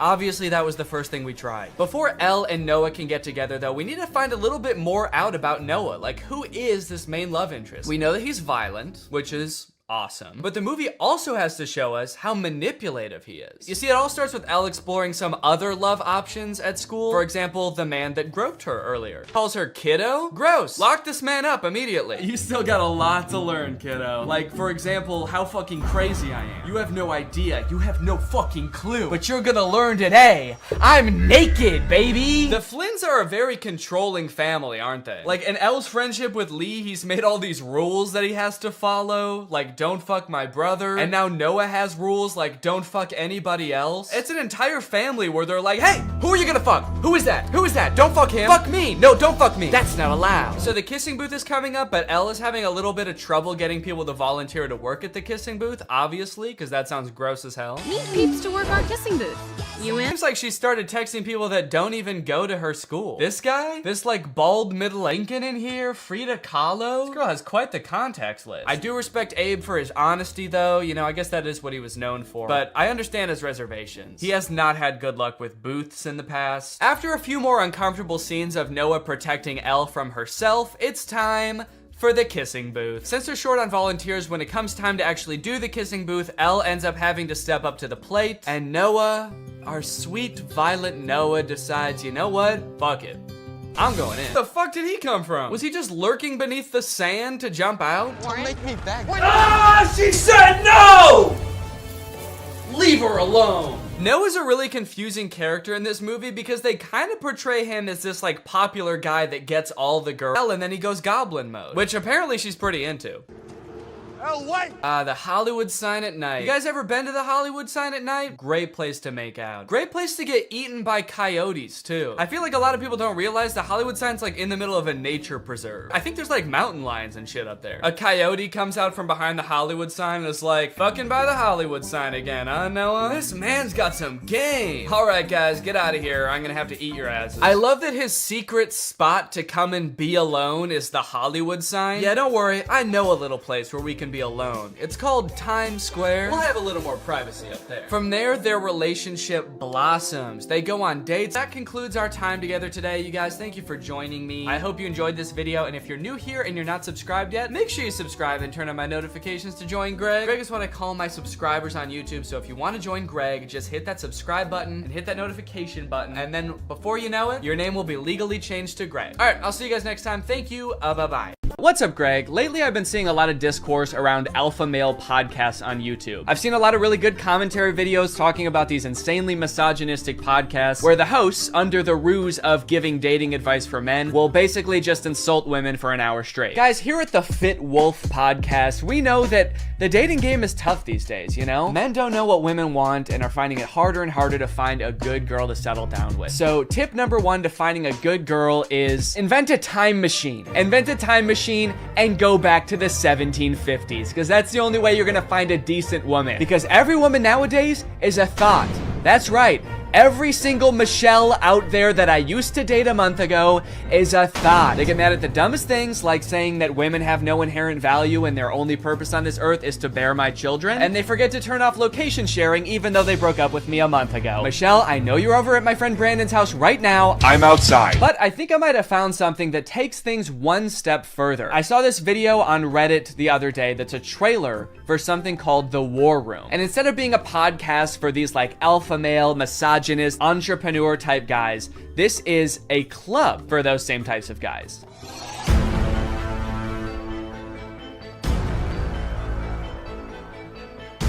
After I joined the War Room, that was the year I made $100,000. On the surface, this kind of just seems like a trailer for a club where you get to hang out with a bunch of bald guys and smoke cigars and talk about business and making money. 1 year ago, I did not even have a business. I didn't make money. Now I make 5 figures every month. I didn't have a business. I didn't make money. I didn't even want to start a business before I was forced to join the War Room at gunpoint a year ago. But now, I have a business where I'm selling fitness products to all of my friends. And if I get them to sign up too, and their friends to sign up too, and their friends to sign up too, I could be making minimum wage. But if you watch a little bit longer and you look a little bit closer, there's more here than meets the eye. For example, quotes like these. Making money is easy. You just take it from somebody. Doesn't sound like making money. That just sounds like stealing. In the War Room, you learn how to be James Bond, where you can just pick up any weapon and use it. I'm sorry, I think I'm struggling to see the connection between business and knowing how to use any weapon. Is the War Room an actual militia? I was just assuming the war in War Room was just for branding because men like violence, but now I'm kind of scared. It keeps cutting back and forth to like shots of them shooting guns. I'm a little worried about making this video, honestly. Usually when I make commentary videos, the biggest thing I have to worry about is getting a copyright strike, but now I'm worried about getting a drone strike. A lot of times, like, the alpha male types will use metaphors like talking about how we're like wolves or like how love is like a war. So I assume this is like a metaphor, like business is like war and dating is like war. But the War Room is like war is like war. Get your gun, dude. We attack at dawn. A lot of people had a bad time in college. I was not one of them. And I credit a lot of that. Did that guy just shoot fire out of his hands? What does that have to do with any of the skills you learn in this club? I didn't know anything about business before I joined the War Room, but I've been a member for 5 months and now I'm a wizard. How does being a wizard help you with business in any way? Does being magic help you organize your finances in some way? Who said anything about business? You did. That's what this club is about, isn't it? That's it. This interview's over. Okay, I'll stop.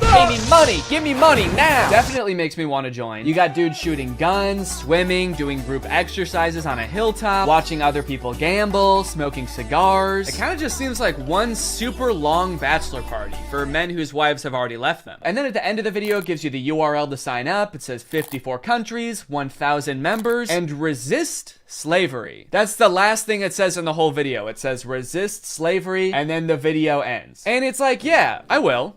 I am. So I keep saying this club is about business because that's kind of what the trailer was implying. It's about like networking with all of these rich, influential people, making money, stealing it from people, using your magical powers to steal money from innocent civilians. But if you go to their website, there's not really any reference to business, which is confusing. And the description on their website says this: the War Room is a global network in which exemplars of individualism work to free the modern man from socially induced incarceration. Okay, but like, what do you guys do? Like, if I join, what do I get to do? I get you're gonna free me from socially induced incarceration, but what does freedom look like to you guys? Is it like, am I quitting my job to go to a cigar pool party? This package costs £4,000 and they have packages on their website that go up to £7,997. Do any of these guys not see the irony and being like, individualism rules, dude. Society is like jail. If you conform to society, society. That's like being in prison, basically. You're basically a slave at that point, while also being like, yeah, I paid $7,000 to join a club where everyone looks and dresses like me. I didn't want to be a stereotype, okay? So I joined a man club to smoke cigars and shoot guns. And that's sort of what makes me an individualist. It just feels like they're kind of playing the like, I'm not like other guys card. And I guess in some sense they're not like other guys because most guys can't bend the elements to their will like that one guy. But other than that, I mean, it's just like all the pictures are just guys hanging out in dimly lit clubs, doing military style drills. I don't know what's going on here. In case you're not sold yet and you haven't been convinced to join, let me read you a little bit more because the War Room's website uses like every cliche pickup artist tactic to try to get you to join this club. We got the classic negging. What can you bring to the War Room? Truthfully, very little. Probably nothing at all. You are not ready for the War Room. You will not revolutionize what we built. If you had the capabilities we required, you would already be inside. What? They think I can't bring anything to the War Room? They think I'm some kind of sucker who doesn't have my life in order and can't manage my money. I'll show them. I'm gonna take out a 4th mortgage on my home and I'm gonna join this club. We'll see how stupid they think I am then. They also use like the get it while you still can technique that's in like every as seen on TV commercial. This chance won't last forever. We will not hold this open for everyone. Soon, membership will close. The War Room members and their sons will remain the closed wielders of global influence into eternity. Holy shit, dude. They're closing submission soon? I'll be right back, guys. I gotta go. I'm not doing this for me, okay? I'm doing this for my son. I guess my son gets to be in the club too if I join. I gotta go. Now, I don't have any way to look and see how long it said this on the website, but if I had to guess, I would guess that it's been on there as long as this website has existed. Why would they close submissions? How does that make any sense? Do they want to stop making money? The founder of this club is like, whoa, I'm too rich, all right? That's one thing we teach in the War Room is you can't have too much money. I mean, if this is like a militia, do they have enough soldiers? Is that why they're closing? Soon, 1,000 bald men wearing tightly fitting t-shirts will be storming the beaches. We can't wait around for you forever. So you might be wondering who the head of this club is, right? It must be someone like very rich and influential if he's expecting to get people to join just based on like the connections that you can get from the club, right? Well, this is where things get a lot more creepy. And also not monetizable. This is the part that is the reason this video probably doesn't have ads on it. My name is Andrew Tate. I'm a retired 4-time world champion kickboxer who is now a multimillionaire, and I'm the most competent person on the entire planet to teach you about male-female interactions. How did I become rich? Webcam. Definitely gonna need him to elaborate on that a little bit. That's so vague. Mr. Bezos, please. You're the richest person in the world. Do you have any advice to young up-and-coming entrepreneurs on how to start a business and how to get rich like you? Book. Huh? Book. Need I say more? Yes, please say more. We literally have no idea what you're talking about. So you're probably thinking like, did this guy invent webcams or something? Is he like famous on Twitch or something? Is this Sapnap? I don't know. I've been running a webcam studio for nearly a decade. I've had over 75 girls work for me, and my business model is different than 99% of webcam studio owners. If you had to guess whether it's different because it's more creepy or less creepy than other webcam studios, what would you guess? Go ahead and vote down in the comments below, guys. Do you think this is gonna be creepy or no? Over 50% of my employees were actually my girlfriend at the time, and of all my girlfriends, none were in the adult entertainment industry before they met me. My job was to get women to fall in love with me. Literally, that was my job. My job was to meet a girl, go on a few dates, sleep with her, test if she's quality, get her to fall in love with me to where she'd do anything I say. Holy shit, this is insane. And then he gets them to join his webcam empire where he gets them to do, you know, he gets them to get nasty on camera. I'm not a lawyer, but does this not... Does this not feel illegal? At the very least, this seems like insanely creepy. This feels abusive. It feels like he's just confessing to crimes. That's why I want you to join the War Room, all right? You're gonna learn about making money, picking up women. You're gonna form a militia to protect me from an international tribunal for my many crimes that break international law. For legal reasons, that was a joke, okay? I don't know if this is legal or not. So I guess what he meant when he just said the word webcam was that he's exploiting a ton of women online for his own personal gain. In hindsight, it seems so obvious. How did I not guess that? Let's watch another promotional video for the War Room. This is on Andrew Tate's YouTube channel, and it's called The Matrix Predicted the Great Reset Explained. Basically, it's a video where this guy compares his life to the Matrix. We are living inside of the Matrix, and I am Morpheus. I know you're sitting thinking, why did Tate not decide he was Neo? Because Tate has all the Aikido and the masterful, nearly superhuman abilities. One shot there from Tate! What a Yeah, I used to be a kickboxer, so I'm basically in the Matrix. Actually, the reason I take the war room guys to the gun range so much is so they can shoot at me and I can dodge the bullets like Neo. It's like, okay, dude, if anyone here has superpowers in the war room, we know who it is. And it is not you. And when I say we're living inside the Matrix, I'm not stating that with irony or as a joke. We are genuinely actually living inside of the Matrix. The Matrix is real. Yeah, something tells me that even though he keeps saying literally and this is not a metaphor, that it is a metaphor. Something tells me he's not literally saying that we're living in a computer simulation that's controlled by like aliens or whatever the Matrix is about. I actually haven't seen the Matrix. I think that's what it's about. Something tells me that's not the point that this guy is making, even though he keeps saying literally. In the description of this video, it says stage 1 fighting against the Matrix is to become rich. Learn how here. I'm sorry, that's the first step? You know it's gonna be an unhelpful article when step 1 is become rich? Like step 1 is something that takes years and some people will never do it. Also, again, I haven't seen The Matrix, but I'm fairly certain that was not the first step in breaking out. I don't think Morpheus was like, listen, machines are trapping humans and using them as batteries in their simulation, and the only way we can break out is by setting up a dropshipping business and investing in Ethereum. Ethereum's actually great because you can verify smart contracts. It's actually the best crypto out there. Imagine if this dude is right and we really are living in the Matrix. Like, what does being free look like? Oh my God. I did it. I'm free. I made it out. All right. Hey guys, we got another one. All right. Welcome to the club, buddy. Hell yeah. Congratulations, man. Yep. You finally made it out of the simulation. Wow. Thank you guys so much. Where's everybody else at?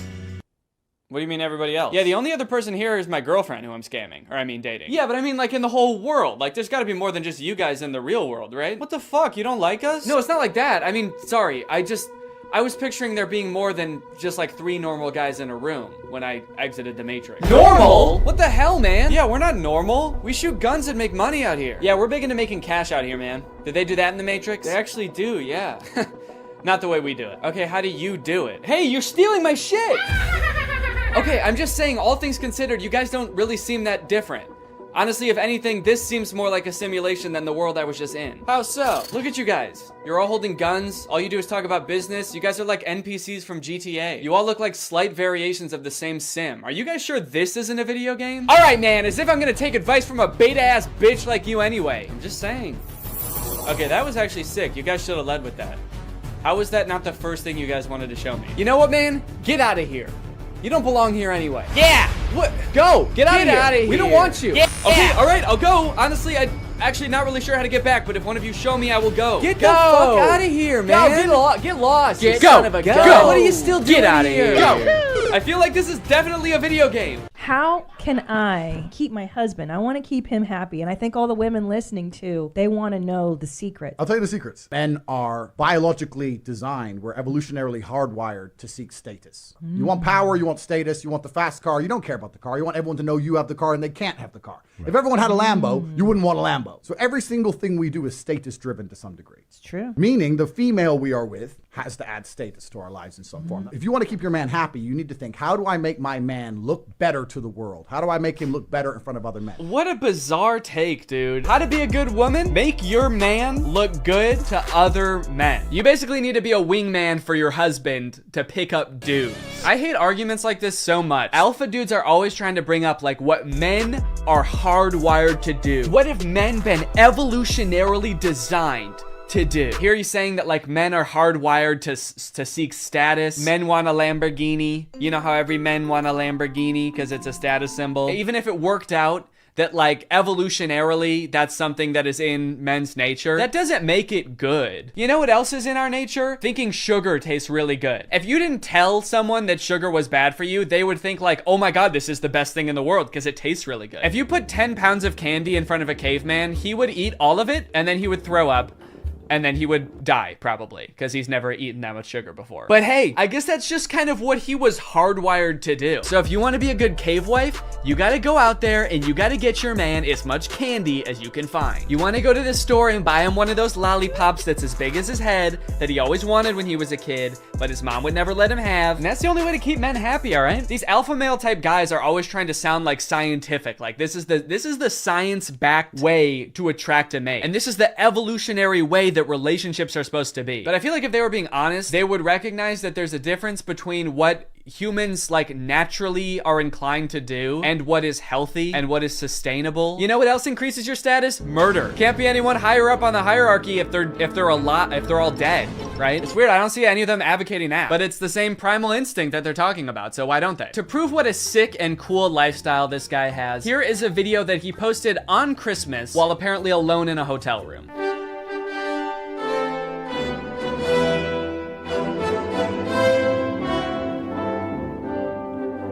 Merry Christmas. I think a lot of people have the wrong idea about me. They look at me and they go, you hear about that Tate guy, you know, he's the 4-time kickboxing world champion, he's tall, he's strong, he's smart, he's fucking gorgeous. That's the wrong idea? People have the wrong idea about me. He's smart, he's rich, he's tall, he's funny. When in actuality, I am short, rude, and poor. Anyway, yeah, that's the war room. I feel like this video took a lot of twists and turns, but as I kept clicking on different links on this dude's website, I just kept getting more and more shocked at what I was finding. So hopefully this was an entertaining video. I was considering purchasing like a war room membership as part of a follow-up video, but I honestly do not feel good about putting any money in this guy's pockets. I'm honestly a little bit worried that if I paid this guy 7,000 pounds, it would go towards like more guns or like a prison cell for his employees. But anyway, I hope you guys enjoyed this video, and now it's time to talk about our sponsor. Guys, you know what you're probably not gonna get if you spend $5,000 to hang out with the guys from the war room? Delicious home-cooked meals, which is why I thoroughly believe that today's sponsor, HelloFresh, is a much better investment than the war room. HelloFresh has been a long-time sponsor of the channel, and I love their service. Every week, they send you 3 delicious meals that you get to cook at home with all of the ingredients pre-portioned, so you can skip all of the prepping and planning and going to the grocery store that, if you're like me, stresses you out about dinner time. HelloFresh is equipped to be able to serve a bunch of different lifestyles. With fit and wholesome recipes and low calories or carbs, you can indulge in delicious meals without having to worry about breaking your diet. My favorite things about HelloFresh are that, 1, I only know how to cook a handful of things, and HelloFresh has a huge variety of recipes. Like every week you get to choose from something different. And 2, they're a super sustainable option. The packaging that they send you your food in is already recycled content, and HelloFresh cuts down on your food waste by 25% over grocery shopping. Cooking with HelloFresh is fun and honestly super easy. Anybody can follow the instructions and it'll kind of make you feel like a chef. So if you want to check out HelloFresh, then go to HelloFresh.com and use my code TrulyGreg16 to get 16 free meals and 3 surprise gifts. I don't know what the surprise gifts are, but if it's anything like their food, I'd say it's worth it. Thank you to HelloFresh for sponsoring this video, and thank you to you guys for supporting my channel by checking out HelloFresh. All right, thanks for watching. Bye. I recreated every single step from Scooby. Curtis? Hello. Hey. You're probably wondering why I've called you here, aren't you?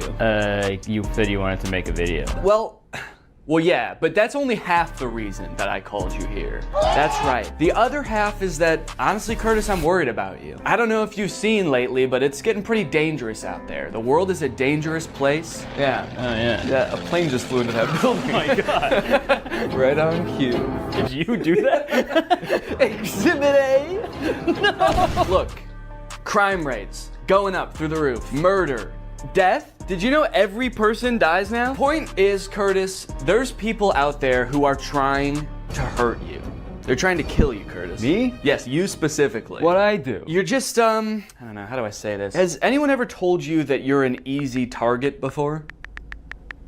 Huh? See, yep, that's exactly what I'm talking about, Curtis. The headphones, the texting, the hands in your pockets. If I started attacking you right now, you wouldn't even be able to defend yourself, man. Your hands are all busy. Not to mention, you're not even wearing shoes. Good luck running away. I was being polite. There's nothing polite about getting murdered, Curtis. Attack me, see what happens. Attack! What the fuck? Exactly, like I said. How? It's not all bad, all right? I have found a YouTube account that specializes in self-defense advice just for people like you. For easy targets. Okay, so you're gonna teach me how to not be such an easy target. Not only that, Curtis, I'm gonna teach you how to defend yourself from everyday life situations that we all encounter. Like another plane crash that you just like another getting mugged, getting stabbed. You're getting out of your car and some guy runs up behind you and just starts punching you in the back of the head. Yeah. This happens to you all the time. Yes, yeah, just all those happened this morning. But today, we're gonna fight back. That hurt? Come on, you could not have just hurt yourself like that. Why'd you do that to me? You did that. How could you? We were friends, man. This is worse than I thought. I'm a lost cause. Let's get into the video. So this is the self-defense guy we're gonna be watching. His name is Self-Defense Goat. Damn. Okay. No one's ever hurt him. This has a lot of enemies, I guess, though. Seems like Yeah, people that's are always true. trying. I think he's just an idiot, putting himself in really dangerous situations all the time. Well, let's see what happens if this guy pulls a yellow gun on you. Give me your money. Yo, man, yo, take it. Yo. Yo, man, yo. Yo, man, yo. Someone pulls a gun on you, yo. Take it. Here. I got nothing else. I got no phone, I got nothing. I got family, man. You gave him everything. He still got that gun pointed at you. See, that line makes it sound like they know each other. Right. And they've been like friends for so long. You helped him move, you helped him get through a tough breakup. You've given him everything you got, man. And he still wants to shoot you in the head. When he was at his lowest, you were there. If I was his family, I'd be pretty upset because he was like, I got nothing. I got family. but that is crazy. Also, the way he says, take it. It sounds like he's mugging him now. He pulls a gun, take it. Take all of it. Okay. Who's doing the mugging here? Your goal is to get as close to the weapon as possible. Ideally, he's even pointing at your head trying to scare you. Sorry. Ideally, he's pointing a gun at your head. Maybe it's easier to grab it when it's, as far away from your hands as possible. Right up here. Yeah. Maybe you like bite it. Yeah, maybe that's what he's about to do. Maybe it's because getting mugged is so scary that he just wants to be put out of his misery as quickly as possible. Yeah, I want this to be done immediately. Ideally, you're facing the other way looking out at a beautiful sunset, and he's got the gun pressed right up against the back of your skull. Taking one final breath. So I'm going to turn out of the way, 2 hands on the weapon right away, pull it into your chest, rip it off. And you shoot yourself. Take the power out of his hands. Yeah. Just get out of the way, back, hands. Pull it into your chest. He said rip it off. He rips off his hand. His tutorial is like, how to stop a mugger is just talk to a unimaginary cameraman and be like, no, this is what would happen if you're mugging someone. Yeah. So I feel like that would kind of mess with their heads. Yeah, wait, pretend to be mugging me right now. Okay. Give me your fucking money right now. I gave him everything. Smash, tap, rack, and go if need be. Yeah, so I mean that's pretty much just the classic smash, tack rap. Smash, tack rap, go if need be. I guess that's his like YouTube ad-friendly way of saying then shoot him in the head. Yeah. And if need be, go. Yeah. What are you in jail for? I goed. I went. Yeah. This one is going to be really important for you because this is how not to be an easy target, okay? Okay. You got your no shoes on, you had your headphones on, hands in pockets. You're about to see just how dangerous that is. Okay, wow. Dude, he stabbed him in the ass. What was that sound? I don't know. I think it was the guy screaming. Wouldn't it be crazy if that was the whole video? Well, look at Mr. Karate Kid. That is a pretty sweet hoodie, though. Look how easy he's going to be to murder and take his phone. Sunglasses on, huge headphones, hoodie I could just rip him down with. Oh, you're mine, buddy. Okay, well, he didn't even do it, though. He's just talking, you're just imagining it. Oh, you're mine, buddy. He's already You're gone. dead. He's like, oh, I'm going to enjoy this one. All right, yeah, it's not. Oh, yeah. Wait, where'd he go? It's nighttime all of a sudden. Is he saying that out loud? It must be in his head. Okay. Now let's find out how to not be an easy target. Oh, look at Denim Dan. This guy's going to be an easy target. Well, maybe not. He's got kind of this desk there. He's walking pretty confidently. So the caption says desk stare, but I think he's saying death stare. Desk there. Oh. He's got kind of this desk, got like a desk strapped to his. I feel like that gaming. I guess it's a pretty hard target. You got a big desk in the way. Yeah, he's clearly cracked at Fortnite. This desk there, he's walking pretty confident. Yeah, he also says he's walking pretty confidently as this guy is like... Yeah, he's so scared. How are you supposed to, like, other people walking down the street like...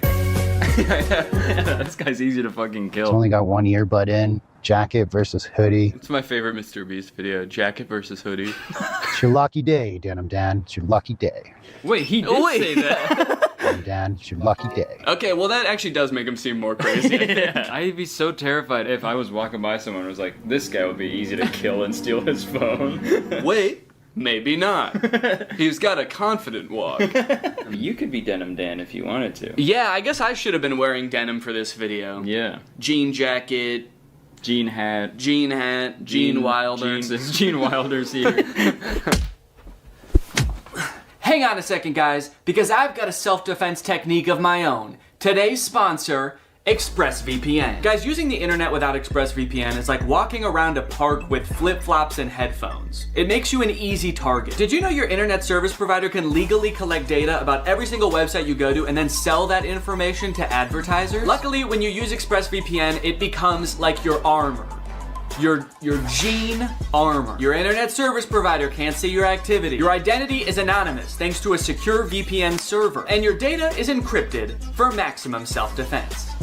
It's super easy to use as well. You can connect with just one click. Here I am changing my location to Canada. That way I can watch The Office on Netflix. It's not available here in the US, but it is in Canada. And you can do this with a bunch of streaming services and shows. It's sick. It works on your phone, on your laptop, even routers. That way you are always protected. I don't want to miss out on content that's not available in my area, and I also don't want anyone spying on me, especially not my internet service provider. That's why I use ExpressVPN. To find out how you can get 3 months for free by scanning the QR code on the screen right now, or clicking the link in the description, or going to expressvpn.com/Danny Gonzalez. That's 3 months for free by scanning this QR code or clicking the link. Thanks to ExpressVPN for sponsoring this video, and now let's get back into it. Now this is an instant that people actually do encounter somewhat often as road rage. Yeah, people get that a lot from me. Yeah. So what kind of stuff do you do? Just sort of like tailgating people? Yeah, I have usually probably 4 to 6 full cartons of eggs in my car at all times. Oh, you just throw eggs? And I just kind of, yeah. Egg people on the highway? I just egg people on the highway. I egg them on.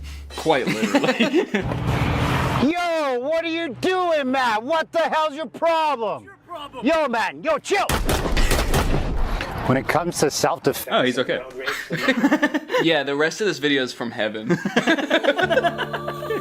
just like an angel. So what's crazy about this road rage incident is this guy cuts him off.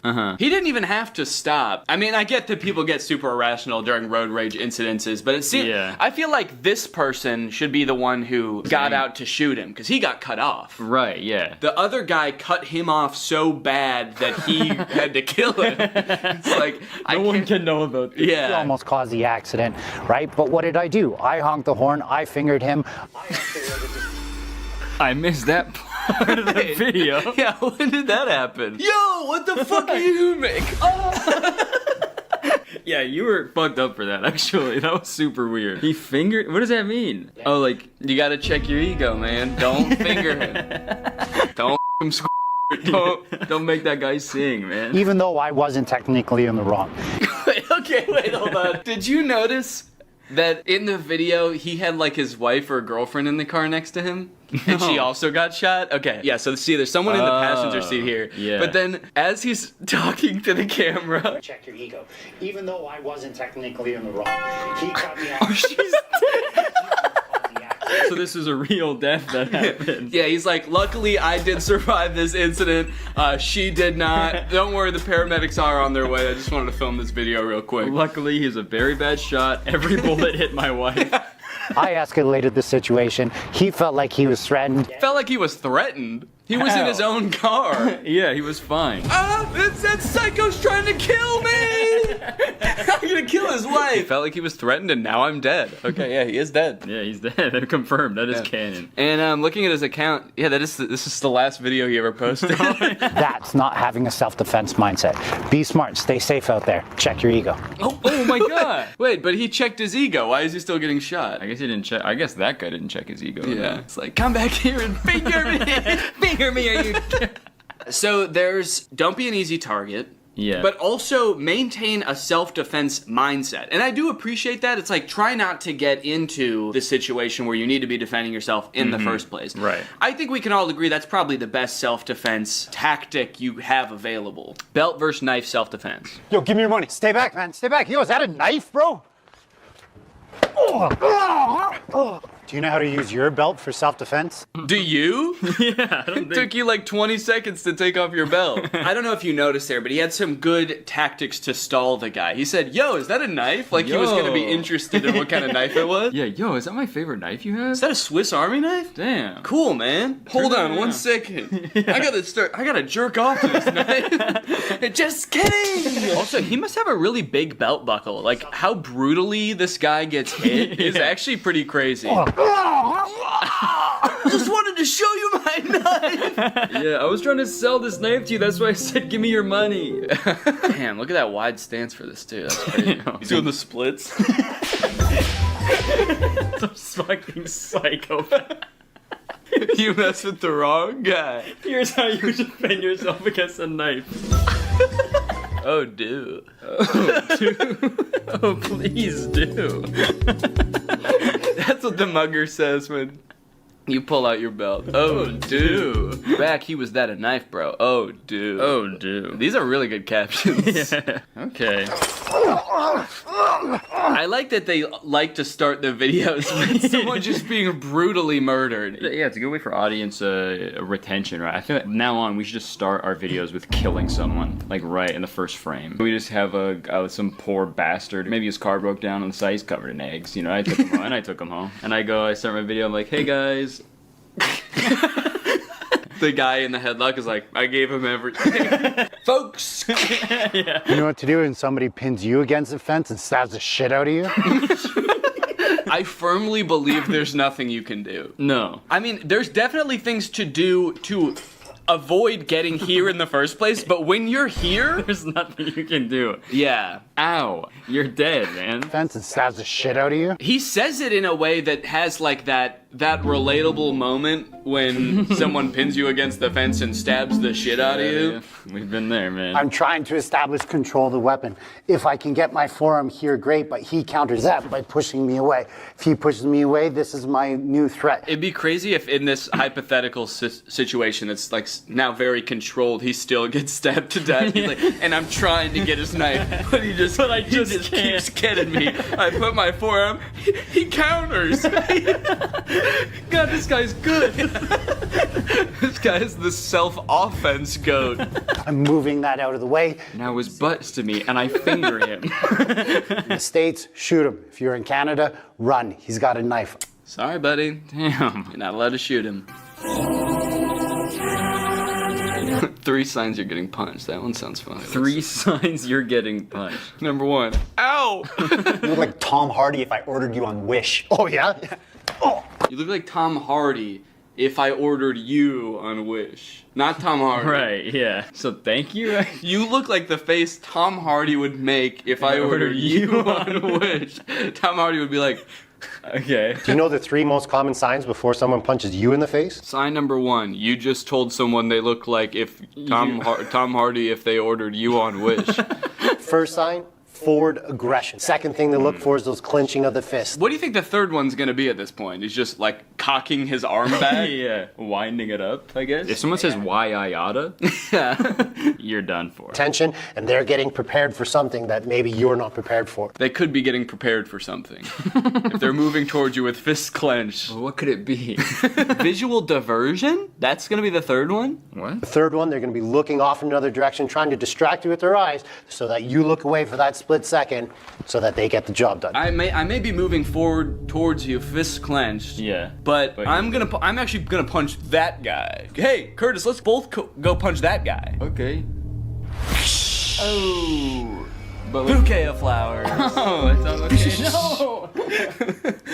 Yeah, really? Here's 3 signs David Copperfield's about to beat the shit out of you. Look at here. What to do if you're pushed. What, you want to go? Jesus. Do you know how to deal with a push? Well, definitely not having as little balance as possible. What, you want to go? Didn't stand a chance. And his feet too. Oh no. I've seen, you know, bar fights, people get into fights, but it's always like, you know, fist punching or they're, you know, kind of wrestling around on the ground, just grabbing each other, pulling each other's hair. Right. I've never seen this like push and like whoa! Goes crashing through 3 walls. Yeah, got guy-shaped holes in each wall. Yeah. Do you know how to deal with this? No, I'm not Wile E. Coyote. Do you know how to deal with a push? I'm opening up that door as much as I can. Okay, so I go. But then I can go like that. Yeah. Both knock each other out. Do you know how to knock yourself and your opponent out at the same time? So the key here is as it comes up is just open up enough. Hopefully my boxing turns on now. And God, he looks so scared there. Don't hurt me. Please. Not again.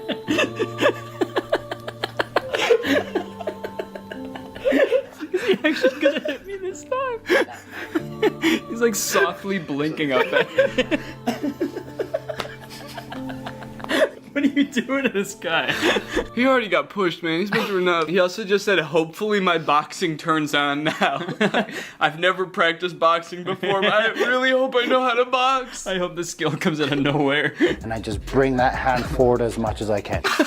Jesus. He was not expecting that second one. Bring that hand forward as much as I can. He's still standing there. I throw another 1 or 2. But that doesn't always work, especially if they're super big or if you were caught off guard. So if you don't know how to do all that he just did, the old wax on, wax off, you can do a soft fall.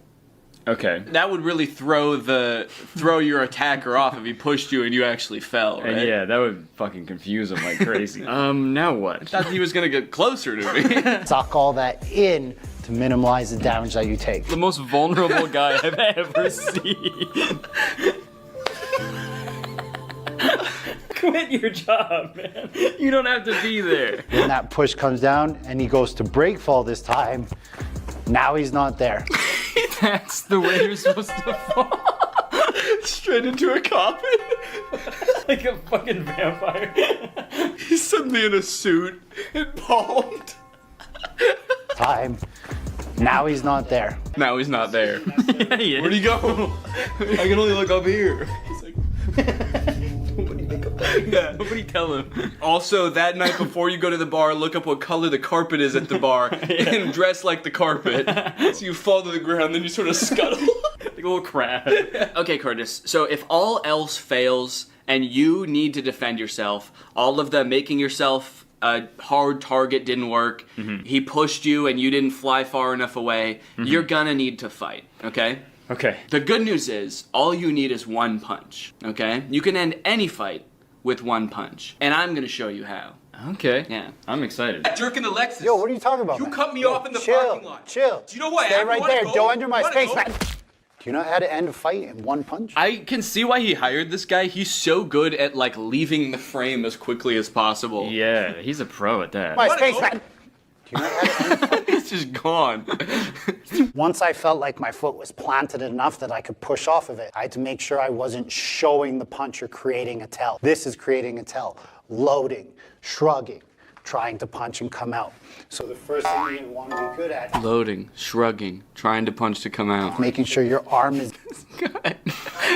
I just feel like there's a more tactical way he could be standing in all these videos. Instead of just, like, the most malleable, just, what are you gonna do to me now? I feel like he should be trying to evade it or something. He's just, it's so sad how willing he is. I deserve it. Yeah. And he's like, and don't worry about this guy, by the way, guys, he deserves all He this. deserves all of this. He's a hellish fiend of a man. You should see him off camera.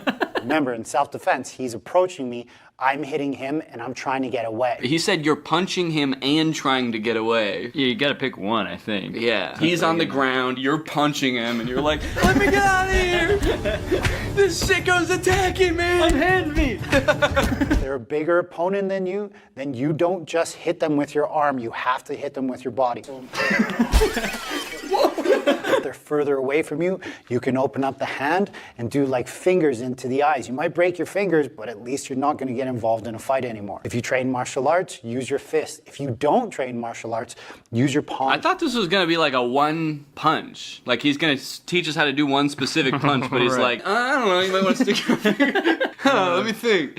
You might want to stick your fingers in his eyes. You might want to finger his butthole. Hit him with this side of your hand. This part with your body. Yeah, lean him over, spank his ass. Spank his ass, pull and tug on his wiener. I don't know. What was I talking about? The title is End of Fight with One Punch. There is no guarantee when it comes to self-defense, like one punch is going to get the job done. That's just clickbait, guys. What the fuck? He said that like that's not the title of his video, but other people do that. Yeah, I would never clickbait you guys. Look, other people are going to try to convince you can end a fight with one punch. That's just a bunch of clickbait bullshit. The pussies would say. I would never do that. And honestly, only pussies would fall for that too. But anyway, thank you guys for watching this video. Thank you for the money. The reason why I punched him in his face, because his hands weren't protecting his face. If his hands were here, it's a whole different entry. And that's the end of the video. Nice. Honestly, I'm sure there is some good self-defense advice in here, but I just like the way these videos are shot. Yeah, they're, especially the short videos, because he's like, okay, we gotta get people's attention. So. Yeah. Yeah. All right, Curtis, well, you know what, honestly, man? I'm proud of you. Thanks, I feel like I can tell that over the course of these past, gosh, I don't know, we've been recording for like an hour. Mm-hmm. I feel like you've really changed, you know? You think? Yeah, I feel like you've taken the initiative. You're no longer an easy target. Honestly, now, you're a threat. And for that, I commend you.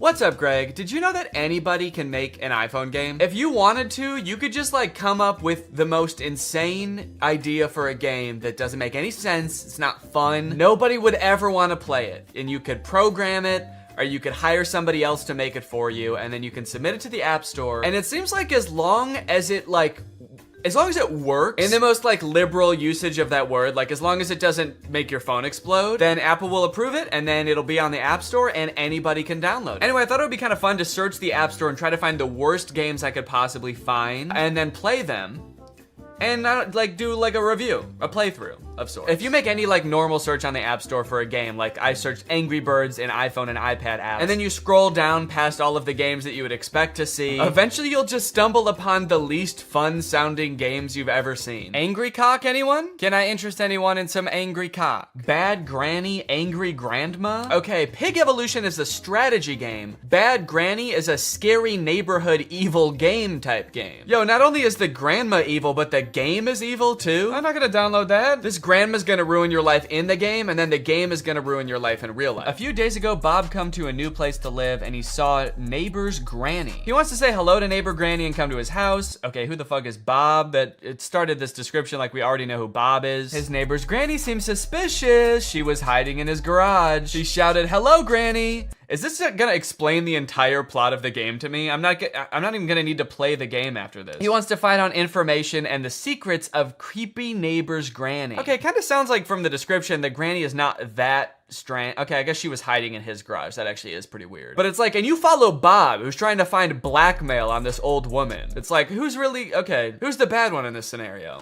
You evil game. Okay, so the first game I'm gonna play is Bad Granny. I will download that now. If I just type in simulator in the App Store and search for iPhone and iPad apps, what's gonna come up? Cat Simulator 2020. I'd like something a little more up to date. Being a cat has really changed in the past 2 years, so. My virtual boyfriend chat, messenger, and dating simulator. Boyfriend of your dream. Oh my God, things are getting really extreme in this chat. I can't stop thinking of you as a real person. And he says, I am better, I will never let you down. Virtual boyfriend allows you to discuss everything you want. That's nice of him. Cheer up seeing his funny and sometimes not to the point answers. Okay. So you can discuss anything you want. He's just not gonna always respond to what you say. You can talk about whatever you want, and he's also gonna talk about whatever he wants. And we are downloading my virtual boyfriend chat. Okay, I'm just gonna type in some crazy shit. Let's see if we can just make up a game and see if it exists. I'm typing Ghost Simulator. Penguin Simulator. That actually sounds kind of sick. Yo, Ghost Simulator game! You got missions, upgrades, shopping. Okay, you can crawl around town as the Lick Mage. Lick Mage Nuts. Okay, it doesn't exactly look how I pictured it. I kind of thought that like you'd be going around and like haunting people, but instead you're just like wandering and floating around this barren wasteland, fighting things. Okay, I mean, shit, I'll give it a shot. Ghost Simulator game, there we go. And you know what? Let me snag Mommy Life Simulator too. This one looks kind of fun. Let's play like a super mom. Whoa, it's Gender Norms the game. Look at all the blouses you can choose from and modest shorts. Okay, master your driving skills. Seems a little sexist. Bring on goods for the family. Seems a little sexist. And activities to make your day great. You can go play tennis in your jeans, play with your dog in your jeans, run on the treadmill in your jeans. Someone please give this mother some athletic wear. Give her some shorts, give her a tank top. This mom is jogging in a flannel. I'm gonna download it if not solely for the fact that I wanna try to free this mom. Let's see if we can escape. Talking horse. So it looks like a game where you like take care of a horse and he smiles at you with the most horrific and unsettling smile I've ever seen. Okay, so you can do things like play video games with the horse, it looks like. You can work out with the horse. You're telling me this horse bench presses? You're telling me the horse works on his chest? He doesn't have one. I am gonna download it though. All right, I've got a wild batch of games. I've got them all downloading on my phone. Let's get gaming.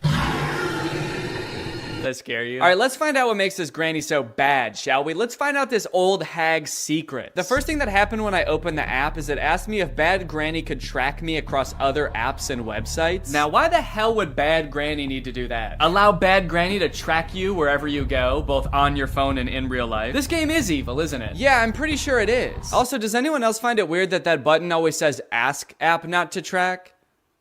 Like, is there a possibility the app is gonna say no and just do it anyway? How about we start telling these apps not to track? Who's with me?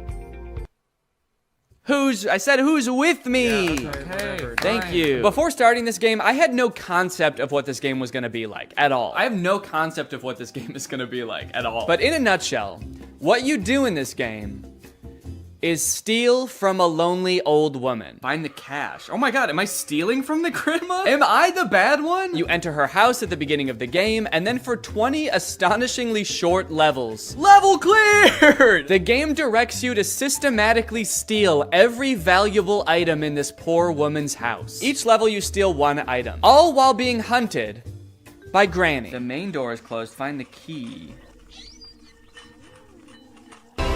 Oh, fuck! Whoa! Whoa, whoa, whoa, whoa, whoa! What the hell? Yep, that's Granny. And that's the first time I ever saw her. And while you're doing the game's bidding, picking up every loose item in her house, she roams the halls with a baseball bat, and if she finds you before you beat the level, she clobbers you to death. Ah!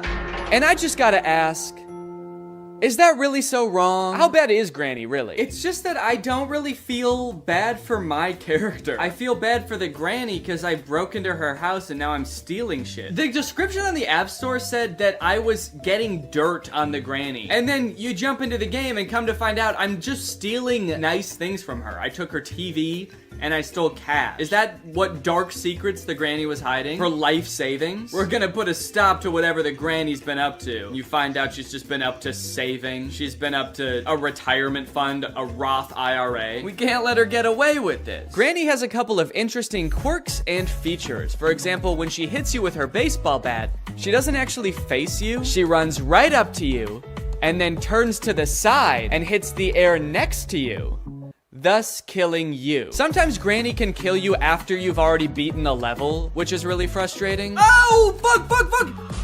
Level cleared! Wait, what? A level cleared and I died? Like, you'll be on the level cleared page already, you'll be celebrating, and then the game will notify you that unfortunately Granny has decided to kill you anyway. Sometimes Granny gets stuck. I think I beat the game. She'll get confused in her old age and she'll get stuck, and the corner of a room or the middle of a hallway. And, you know, it's good for us, but it's sad to see, you know? She used to be so young and spry, I assume. I never actually knew her back then, but the instructions in this game are way less helpful than they should be for a game that is only instructions. As you'll come to find, Granny's house has 2 floors. And while most people would call those floors the first floor and the second floor, whoever made this game, I guess, thought it would be fun to call the first floor the main floor and the second floor the first floor. So in the game, when it tells you to find the Chinese vase in the first floor alley, you get to spend an exhilarating 10 minutes wandering around what you thought was the first floor, touching every vase to check if it's the Chinese one. The Chinese vase, am I stupid? What is a Chinese vase? Okay, I've been wandering around the house for like 10 minutes now. The granny's not even here anymore. It's like she left, she got bored also of the game, only to find out that it was upstairs the whole time. If I find the vase up here, I'm gonna be so pissed off. Just so we're all clear, this is the second floor. And if there's a Chinese vase up here that I could pick up, I'm gonna lose it. And I'm gonna, God damn it is right. Oh, and I'm dead. That was the second floor! This game is wicked cool. Now I know it looks like I'm having a lot of fun playing this game, but it got really boring really fast. I've been in every room of this house 900 times. I wish I never found this game. Every level is basically the same. Anytime you beat a level, yay, fail a level, dang, or even pause the game, you get an ad. It's an ad for a game called Going Balls. I'm going absolutely balls right now, dude. And they're really long ads. These ads are unusually long and confusing to click out of. Please skip. Please skip. No, I don't want Cash App. Skip it. No. I literally think I spent more time watching ads than I did playing the game. That's not fair. But because the levels were so short and there were only 20 of them, I knew that if I buckled down and grinded, I could beat this whole entire game in one sitting. So I suffered through ad after ad after ad, and finally made it to the last level. Now pick everything and run out of the house. So with all of her worldly possessions in my 2 pants pockets, I made my escape. Okay, here we go, let's go! There's 2 yellow spots. I get to pick which one I want to finish on? I'm going over here. Level clear! Yeah! This game made my life worse. Also, I realized after I finished the game that on the App Store, there's supposed screenshots of gameplay for this game, but none of those are in the actual game. Picking up barrels and sitting down for lunch with Granny? Where was that? I would have killed to do that. Next game. I was feeling pretty frustrated going into the next game, but I was hoping that Virtual Boyfriend Simulator would be a nice change of pace. I started off by creating my own little profile. I got to take a picture. That looks good. Put in my name. Damn. Decide on a couple of character attributes. I had to look up what impudent meant. Means not showing due respect for another person or impertinent. Similar to Chinky. Wait, what? When you go back to the app after being in another app, there's a picture of a crying boy that says, "Honey, come back." And then when you actually get there, it's like, what? Oh no, we just wanted to know if you were impudent or not. Yeah, fuck it, I'm impudent. When you start playing Virtual Boyfriend Simulator, you can only talk to one guy. His name is Kevin, the perfect boyfriend for you. Kevin, and he's 18. Is 18. Okay, I'm 28. The 10-year age gap made me a little bit uncomfortable. But unfortunately, if you want to talk to literally anybody else besides Kevin, you have to pay for premium. From the moment you get into this app, they start bombarding you with messages to try to get you to buy premium. Unlock all virtual guys. There's pop-ups that say, look at all the boys you can talk to if you upgrade to premium. You can send unlimited messages with premium. I thought at the very least Kevin would be on my side because he's the only guy you don't need premium to talk to. But when I went back to message him, he was also trying to get me to upgrade. His very first message to me was, hey, I'm tired of these ads. Can you stop being a cheap fuck and upgrade to premium, please? It's like, Kevin, you gotta know that the second I upgrade to premium, I'm never talking to your sorry ass again. If there's premium guys to be talked to, I'm going to be talking to them. Anyway, I tried to resist the upgrade and just talk to Kevin for a little bit. Hey, Kevin. I'm gonna make up some backstory, I guess. I got your number from, and then I'm just gonna come up with a random name of a person that could be a friend, a realistic name like Baseball Louie. Nice to meet you. Okay, he's typing. Oh, wait, what? He thinks my name is Kevin? What? He said, hey Kevin, I love baseball. Who's your favorite team? Mine is the Yankees. It was off to a little bit of a rocky start. I didn't have too much hope for the AI, but it was kind of disappointing that the bot didn't even know which one of us was Kevin. But eventually we actually did get a little bit of a conversation going. Do you have any pets? I have a dog named Buddy. Okay, Kevin. I do have one pet. His name is Baseball Louie. That's a great name for a dog. It is, dude. Thank you. What do you do for a living? I'm an accountant. Based on the description in the App Store, I was not expecting Kevin to understand anything that I said, but Kevin would actually respond to what I said in a pretty natural way. At least for the first 4 messages I sent him. My dog is a Australian Gumblebee. I'm just gonna make some shit up and see what he says. Wait, huh? Sorry, but in the limited version, we cannot chat endlessly. I'll be back in 2 hours. What the fuck? This game lets you send 4 messages until it's like, all right, buddy, pay up. Now that you've gotten to know our darling Kevin, surely you're willing to pay $3.49 to talk to him. Surely you'll spend a little cash on the guy. He's told you he has a golden retriever. He's told you he's an accountant. Are you not in love yet? And you know what? I did pay $3.49. Okay, I guess I'm gonna continue chatting. I guess I'm gonna pay fucking $3 to talk to this guy. Hey, these premium guys keep messaging me. Hey, I know your little secret. Okay, I'm gonna keep talking to Kevin. From here, things got a little bit suspicious. My dog is an Australian Gumblebee. What do you say to that? Whoa! I'm actually really surprised how good the AI is. I've never heard of a Gumblebee. Wait, he spelled it wrong. Huh? Am I talking to a real person? How the fuck would an AI spell something wrong? He said, I've never heard of a Gumblebee. Gumby. What's it like to have one of those? How could a computer spell something wrong that I made up? Just copy and paste it. While trying to get to know Kevin a little better, I decided to ask him some personal questions. Have you ever kissed anybody? Sexual style? And his responses just made me more concerned. Wait, what? Sometimes I am a nasty boy, but rarely enough. If you are lucky, I will say some vulgarity. If you're lucky, I will say some vulgarity. I love that. If I'm lucky, he's gonna say shit, balls, fuck. I guess I just didn't really feel like I was connecting with Kevin, and also I was a little concerned that I was actually talking to a real human being in like a call center somewhere. So I decided to chat up some of the premium guys instead.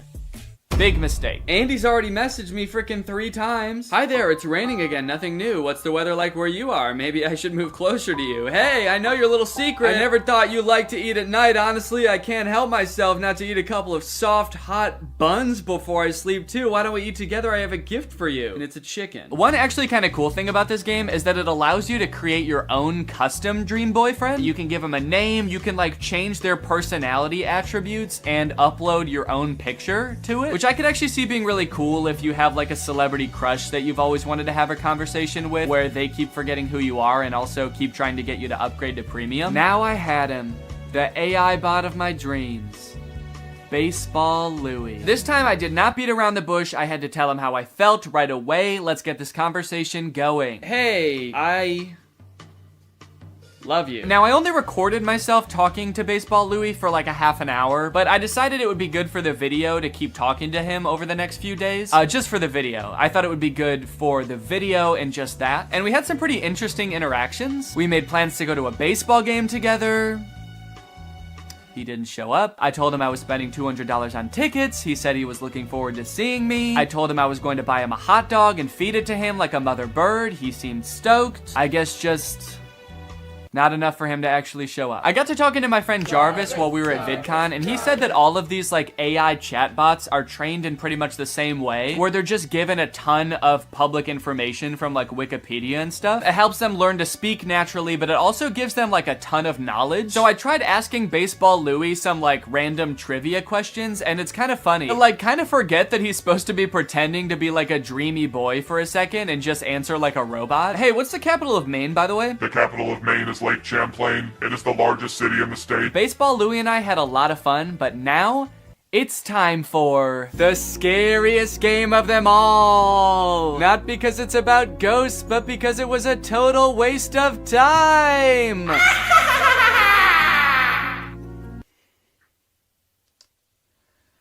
Ghost Simulator was borderline unplayable. Just like Bad Granny, each level had one objective, but instead of roaming around a house picking up cash, you're roaming around the afterlife, killing a skeleton, or killing a spider, or killing one of these goobly guys, and that's pretty much it. You just fight bad guys, which would be fine if the gameplay wasn't so fucking bad. This game is laggy as hell. This game is so laggy. I simply can't play this for too long. This app also really wanted me to upgrade the second I started the game. Free items when by ultimate character. Who's ultimate character? Oh shit. Whoa, look at this little guy that I'm starting with. This little tiny ghost. And then your only other option is ultimate demon lord. You versus the ghost she tells you not to worry about? Shit. But this time I was able to resist the urge. I don't think it would have made a difference anyway. This game gets an F, and now it's time for Welcome to Mom's House. Did that transition make sense? I don't remember what I said before. There's no introduction or anything. The game is just like, go. Go get your 2 ugly kids ready for school. I don't know why they look like that. Everything in this game is pretty ugly. Your kids look like they made 2 adults and then just shrank them, and we're like, that's what kids are, right? They're just small adults. The buildings, the bus? Why is the bus like that? Did it melt? The way mommy moves is also hilarious. They could not figure out how to make her look natural doing anything. Okay, pick up school bag from the table. That's easy. I know how to do that. Picking it up in the most labored looking way possible. When mommy ventures outside the house, you'll find that they've populated the streets of the town she lives in with an NPC. Who's this weirdo? Just one NPC, and he's everywhere. Hey, there's that guy again. He's standing over here too. Hey dude, are you okay? You look like my son, but taller. Oh, and he works at the store as well. But for the most part, it's a pretty chill and relaxing game. Mommy's having a good time, the stakes are very low, except for the cooking challenge. The cooking challenge was very stressful. Turn off the stove once the soup gets perfectly cooked. There was a little meter that was supposed to tell you when the soup was undercooked, perfect, or overcooked, and I accidentally took it off the stove early. Oh. Wait, it wasn't ready. I accidentally did, it wasn't ready. I know it's not ready. Hold on, the soup is not done yet. There was a little diagram that showed when it was gonna be cooked. I didn't know that button did that. I didn't mean to take it off. It wouldn't let me put the soup back on the stove. Now I have no choice but to serve it to my kids. It's undercooked. I'm gonna pour it down the sink. I don't wanna feed it to my kids. Look at them. Oh, and what is my husband gonna do when he finds out about this? This is now part of my plot to kill my kids so I can start a new life somewhere else. Here you go. Here's your soup. It's undercooked, we won't eat it. The game is just like, oh, you thought the soup was done? Go ahead and feed it to your kids then. Oh no, this will be rich. Let's see you feed the soup to your kids if you think it's done. You know better than us? Go ahead, see how they like it. They didn't like it. And I would just like to add that the entire time I played this game, mommy was very poorly treated. No one ever said, thank you, mommy. No one ever said, wow, you're such a great mommy. Thank you for the soup. As someone with a mommy, I find that disgusting. Even I know that that's fucked up, and I'm 6 weeks old. There are some in-game purchases available in this game. You can buy new family members. I can pick different people? Not additional family members, but you can pay to swap out your current family members with ones that you like better. For only $9.99, you can tear your family apart. Cop yourself a new son. Look at how cool this one is. Tired of your daughter looking like a 40-year-old woman? Now she's gonna look like a different 40-year-old woman. What's nice about this game, though, is it doesn't try to force these in-game purchases on you. The game developers were like, if you want to kill your entire family and swap them out with people that look different, Oh, hello. The game developers were like, if you want to kill your entire family and swap them out with new people, you can. But that's on you. Our hands are clean, dude. We didn't say you had to do that. This game was actually the funnest game I played the entire time, and I was actually really excited to beat it, and I was planning on playing every single level until... I've come upon a level with no controls or instructions. I'm unable to move. I can't do anything. The game just stopped working. There's no controls. Mommy go. Maybe it's voice controlled. Mommy go. Mommy walk. So I guess I'll just exit out of the app and never open it again? Welcome to Horse House. All right, partner, and howdy do. It's time to talk about talking horse. In real life, taking care of a horse consists of brushing it and letting it lick salt, and that's it, I think. So let's see if we can do those things in the game. As is tradition, this game presents no introduction or explanation of what this game is going to be. In fact, it actually kind of tries to pretend like you've played the game before. Continue. What an interesting button to make you press at the beginning of a game. I just want to make sure you're comfortable continuing to start the game. Are you good with that? Okay, cool. Continue. And this is Talking Horse.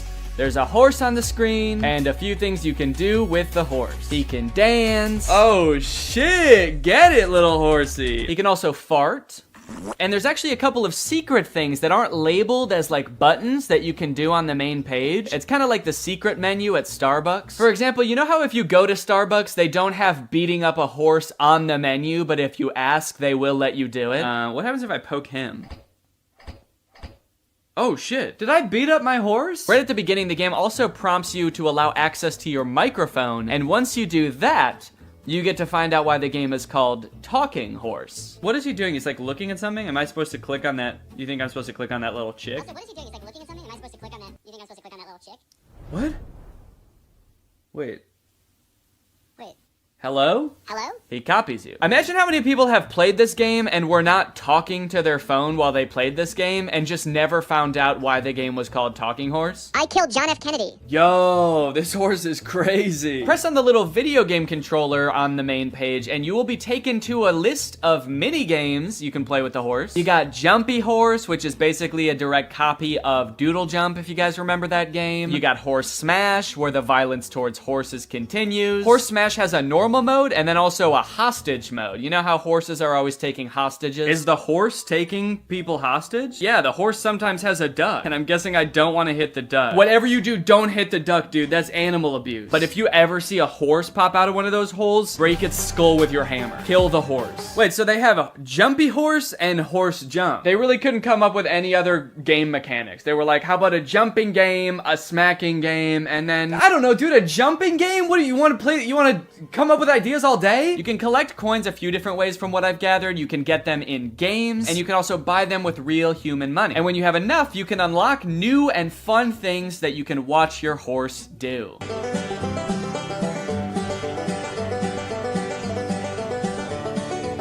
And not to brag or anything, but I did unlock everything in the game, and now my horse can walk on a treadmill. And you know what? I'm proud of him. I'm really proud of my little horsey. I'm really happy that I played this game. It brought a lot of joy to my life. I'm not scared of the horse. I'm not terrified of the horse. I didn't delete the game immediately after filming. I really like this horse. Transition. I guess this is the part of the video where I'm supposed to have reached some kind of conclusion about what I just did. But honestly, I don't really think I learned that much aside from the fact that there are a lot of games on the App Store that are not fun. And also, I have to remember to cancel the subscription to Virtual Boys. Was that a subscription or was that a one-time payment thing? I gotta go figure that out. I gotta make sure that I cancel that if I need to cancel that. All right, well, anyway, thank you for watching. I'm gonna go do that, and you can go ahead and subscribe. Deal? Okay, good.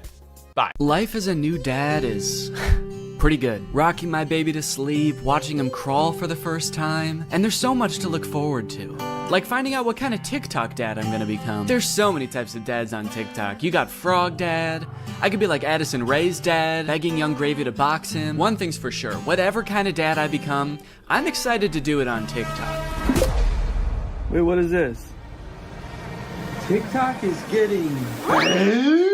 Guys, TikTok might get deleted in the US forever in a few months, so I either need to move countries or fulfill my dream of becoming a TikTok dad now. Luckily, over the years, I've gathered a pretty choice list of dad talks, and today I'm going to watch them, and then I'm going to become them by recreating them. So let's take another look at that Addison Rae's dad TikTok. Can I get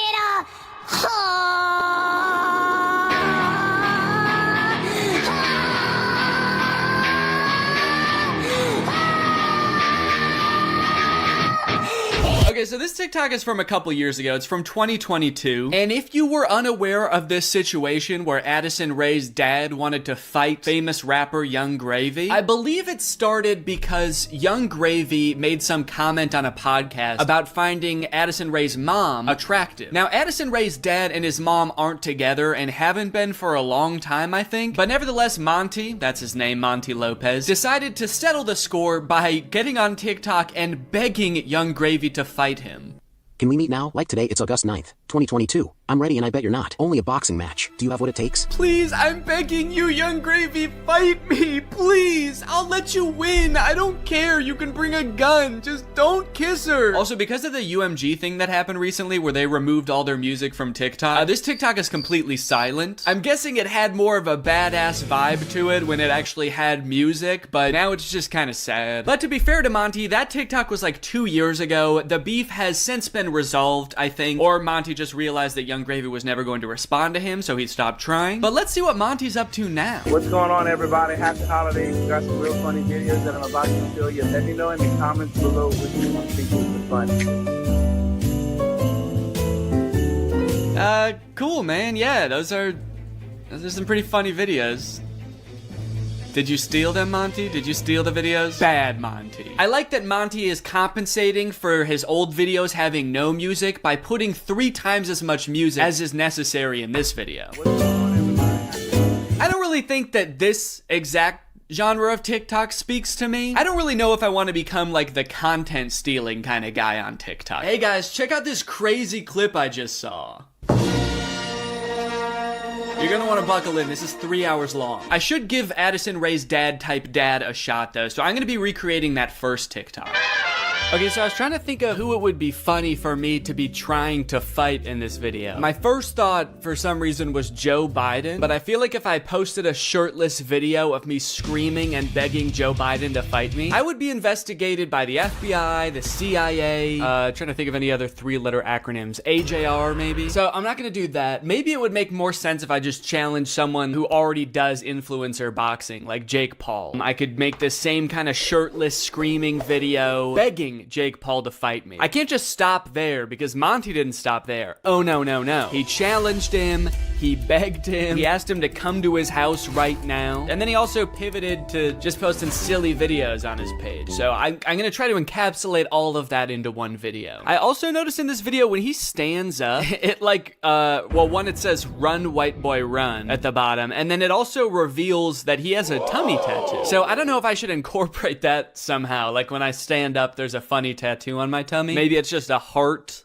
that says Jake in the middle. Because I want you to get the vibe from this that I just want to hang out with Jake so bad. I don't care if he's beating the shit out of me or if he's just coming over to help me water my garden. It's actually kind of hard to write this upside down, but hopefully I'm doing this correctly. Can you even see it in the camera? Can you see the Jake? There's an effect on it. Should I use that effect? Gym light? That's kind of menacing. What other effects could I use? No, okay. Let's just do no filter. No filter or nothing. Can I get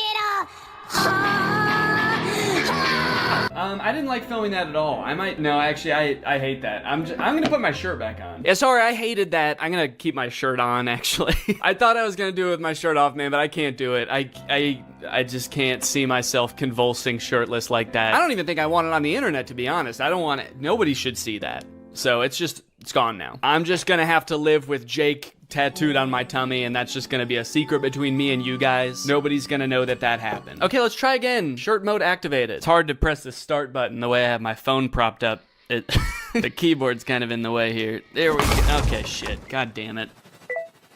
Can I get I might have been pretty good. I am picking up my phone at the beginning, but I think I went menace mode for sure. Actually, the beginning where I propped my phone up adds some kind of authenticity to it in a way. I don't know if it's like a millennial pause or kind of makes it seem like this video was totally off the cuff. Like I wasn't even planning on recording this. I'm just setting my phone up because I'm getting so pissed off. Well, I guess I'll just finish her up then. Oh, there's still sound. Can I make the sound stop now? Please? Okay, I guess I can't. So is it just gonna be that then? That's not good. That's not funny. That's just weird. That's just me straight up asking Jake to fight. Okay. Maybe I can record it in my camera roll and then add it in the editor. Hey Jake, I just wanted to say, I didn't mean what I said back there. I don't think you're a baby. I think you're awesome. And we don't have to fight. We could just hang out sometime if you want to. Anyway, here's a funny video I found. Okay, now I have to actually find a funny video and add it in here somehow. Funny video I found. Hell yeah. Can I get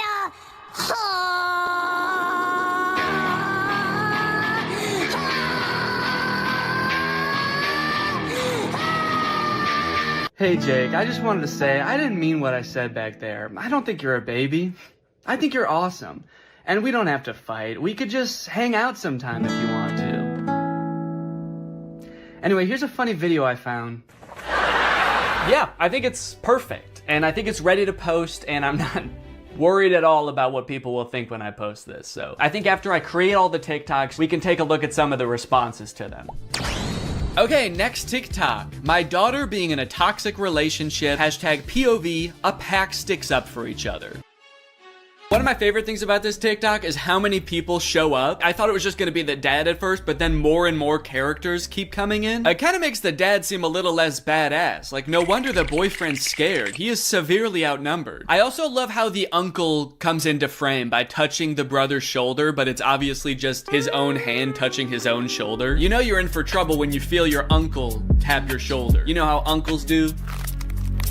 Now, the weird thing about this one is that I actually don't know if this guy has kids. I actually don't think he does, but I do still think that there's something we can take away from this video. The whole concept of a pack sticking together. Oh, are they wolves? Oh, I think they're werewolves, and that's why it says a pack sticks up for each other. And that's why all their eyes turn blue, this horrifying shade of blue, and the dad has on a wolf necklace. So they must be wolves. They've got wolf eyes. Wolves have blue eyes, right? Oh, wait.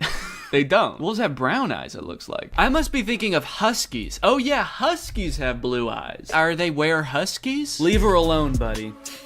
Unless you want to get strapped to a sled and pulled very fast over a great distance. If this happened in real life, do you think that the boyfriend would even hear the dad? He's screaming and the dad is whispering. He has a few other TikToks where he plays the role of a dad navigating a kind of tricky situation with his daughter. So I guess this genre is just fantasizing about having like a teenage child and something awkward or scary happening with that child. And also you have to look really badass and you do have to be part dog. Got it, can do. Before I film this one, I actually have a much more important POV I need to film first. POV, that moment when you're sponsored by Opera. Opera makes other browsers look like that evil boy in that last TikTok. All alone and useless. Meanwhile, Opera looks like the family because Opera has so many useful features built in that it's so much more than just a browser. You've got Aria, Opera's native browser AI, which lets you get clear answers instantly. Highlight any term on the web and ask Aria to explain it. The great thing is Aria is connected to the web and can provide real-time information, unlike a lot of other AI models. Tab islands are huge for helping me stay organized while I'm working on a video. If I have several TikToks open, a couple of Google Docs, email, I can collapse them into context-based groups automatically. I don't know what accent this is supposed to be. One thing I didn't even realize I needed until I got Opera was a built-in ad blocker. It makes articles look so much more clean, which actually makes my videos look better, because when I screen record an article, there's not distracting ads all over the place. And it's super easy to turn on with just one click. If you're working on multiple projects at once, you can create entirely separate workspaces that you can switch between easily using customizable buttons on the sidebar. I don't like having a ton of browser windows open at the same time. It's super distracting and hard to sort through. So in my opinion, this is a much better solution. So if you want to check out Opera, then use my link below to download Opera today. Thanks to Opera for sponsoring this video, and thank you to you guys for checking out Opera. Now let's film this TikTok. Okay, so I've been thinking a lot about how I could make this TikTok kind of my own, you know? Take everything I like about the toxic daughter boyfriend TikTok and amplify. So first thing we're gonna do is the amount of family that shows up. I liked how much it was in the first video. We're gonna double it. We're just gonna have a ton of people show up. We're gonna have the dad, of course, the brother, an uncle. Uncle's here! A second cousin, a third niece, maybe. Also, I think instead of like a toxic boyfriend, the daughter's just gonna be getting mugged. I think that would elevate the stakes a little bit higher. And then, you know, in the original TikTok, they didn't even turn into werewolves. Their eyes just turned blue, which, granted, that would be very scary if that happened to you, but I feel like they were trying to get at something there, but they didn't quite get there. So, in my TikTok, they're gonna actually turn into animals because there's filters on the TikTok that can turn you into animals. So that's what I'm gonna do. And I'm gonna do it now. So I think what would be even cooler than turning into a wolf is if I turn into a horse. And I know that there's horse filters on TikTok. I have one saved here, where if you open your mouth, you turn into a horse. So I'm gonna use this. Okay. Beautiful, beautiful. I look gorgeous. And then everyone just starts turning into horses, dude. The daughter turns into a horse. Uncle's gotta turn into a horse. And last but not least, the mugger has to apologize, of course. Let's go, baby. Now all I have to do is edit this, and it's gonna be ready to go. Now this dad is a whole different type of dad. His name is Brian B. Toe. I thought Toe might be his last name, but the way it's spelled out in his profile actually makes it seem like Bateau is his last name. I thought B was just his middle initial till I saw this just now. Say what you want about Brian, but he do be Toe. And I think there's a lot we can learn from Brian's TikTok. Stuck in a generation where loyalty is just a tattoo and being fake is a lifestyle. Where the real ones at? Man, Brian's so cool. I thought he was a teenager for a second because of how cool he's dressed. Hey guys, I'm just skateboarding with my backpack to school. I mean work. I hope my teacher is cool today. Oh, I mean boss. Sorry, I'm just a kid at heart. Also, I just got in a really bad skateboarding accident and hit my head real bad. Can you drive me to the hospital? I don't like this angle. Why is he so much higher up than us? Are we a child in this video? Are we his child? Son, where are the real ones? What have you done with the real ones, son? I'm not even sure how the caption and the video are related. They seem like totally separate things. I'm so sick of my generation. So I've decided to join yours. I'm a teenager now. In fact, I'm so young that my kids are my...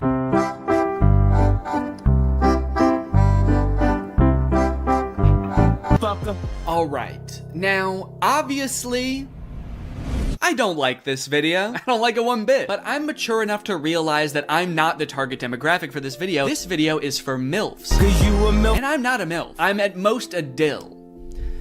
I'm just a dad you would like. And the MILFs in the comments are loving it. Yes, you still got it. Where you been all my life? Damn, my kind of guy. More power to him, I guess. The one thing that I can't get over is the setting in which he's making this video. Are you in public? It looks like he's just in the lobby of a hotel making the absolute thirstiest video I've ever seen. You need to get to your room ASAP, dude. You are too horny to be in public. I like this guy in the background. The second he realizes he's in this video, he steps out of frame because he's like, oop, I can't be in this. Oop, get me out of here, this guy's too horny. The caption is still got it, which is a little confusing to me because usually you would say that about something you used to do when you were young. Brian, did you used to do this when you were young? They didn't have iPhones back then. Who were you doing this to, man? The reason so many people are single and not in relationships today is because we're looking for that 90s love in a 2023's hookup culture. Tell me I'm wrong. Yeah, man, that's fine. Where are you? What's going on in the background here? I'm looking for that 90s love. The kind of girl that doesn't just want to hook up, but wants to go on a date to the giant dirt pile in town. I love that dirt pile. I wish I could date the dirt pile, but she's taken. Hey, get out of here! She's mine! Okay, this is good research. I feel like I'm starting to get what this guy is all about. It's a lot of like pouring your heart out on the internet. Some of it could possibly be on the verge of oversharing, but he's expressing his feelings. He's looking badass while he's doing it. It's like this emotional vulnerability mixed with this cool, mysterious bravado of being alone at the giant dirt pile. Oh, oh, oh, yeah. Da, da, da. I got a new Okay, no, that's cool, man. Look, I obviously think that, you know, that's kind of a scary joke to make, but again, this video isn't for me. Oh, uh-oh. Oh God, Brian, the MILFs aren't liking it either. This guy is not funny. My first reaction, ew. Brian, you're scaring the MILFs, man. So I'm unaware of any gigantic piles of dirt near where I live. If there are any, I guess I'm just not cool enough to know where they are. So I'm here at the woods. Figured that would be an equally strange location to film this TikTok. So we've got strange location, the woods. We're going to have sort of a nostalgic / oversharing caption, which I'm still not sure what that's gonna be yet, but I can just figure that out while I'm editing it. I don't have to do that now. It doesn't have to have anything to do with the video, which is good. And then I also have to appeal to the youth. I have to try to make myself seem like a kid, which usually I'm not very good at, but I went to Walmart and I went to the kids section and I found some stuff that I think is gonna do the trick. Brian had a skateboard in his video, and so I bought a scooter. They didn't have any skateboards. I don't know if this is maybe a little bit too young for the demographic I'm trying to reach, but the box said ages 2 to 5. So I'm just gonna sort of pretend to be shredding it up out here at the beginning of the TikTok. By the way, I am like 75% sure that there's poison ivy under my feet right now that I'm very much trying to avoid. And I think I have, but my legs just feel itchy even just being near it. This was actually a horrible idea. Anyway, the hat. It says Fortnite on it. Can you see that? It says Fortnite on it. I found it at Walmart in the little boys section and I thought, oh my gosh, this is perfect. This is gonna appeal to all the kids. So I've got my scooter, I've got my Fortnite, and I'm ready to have some fun. Let's film a TikTok. Okay, I think I'll just pretend to be ripping it.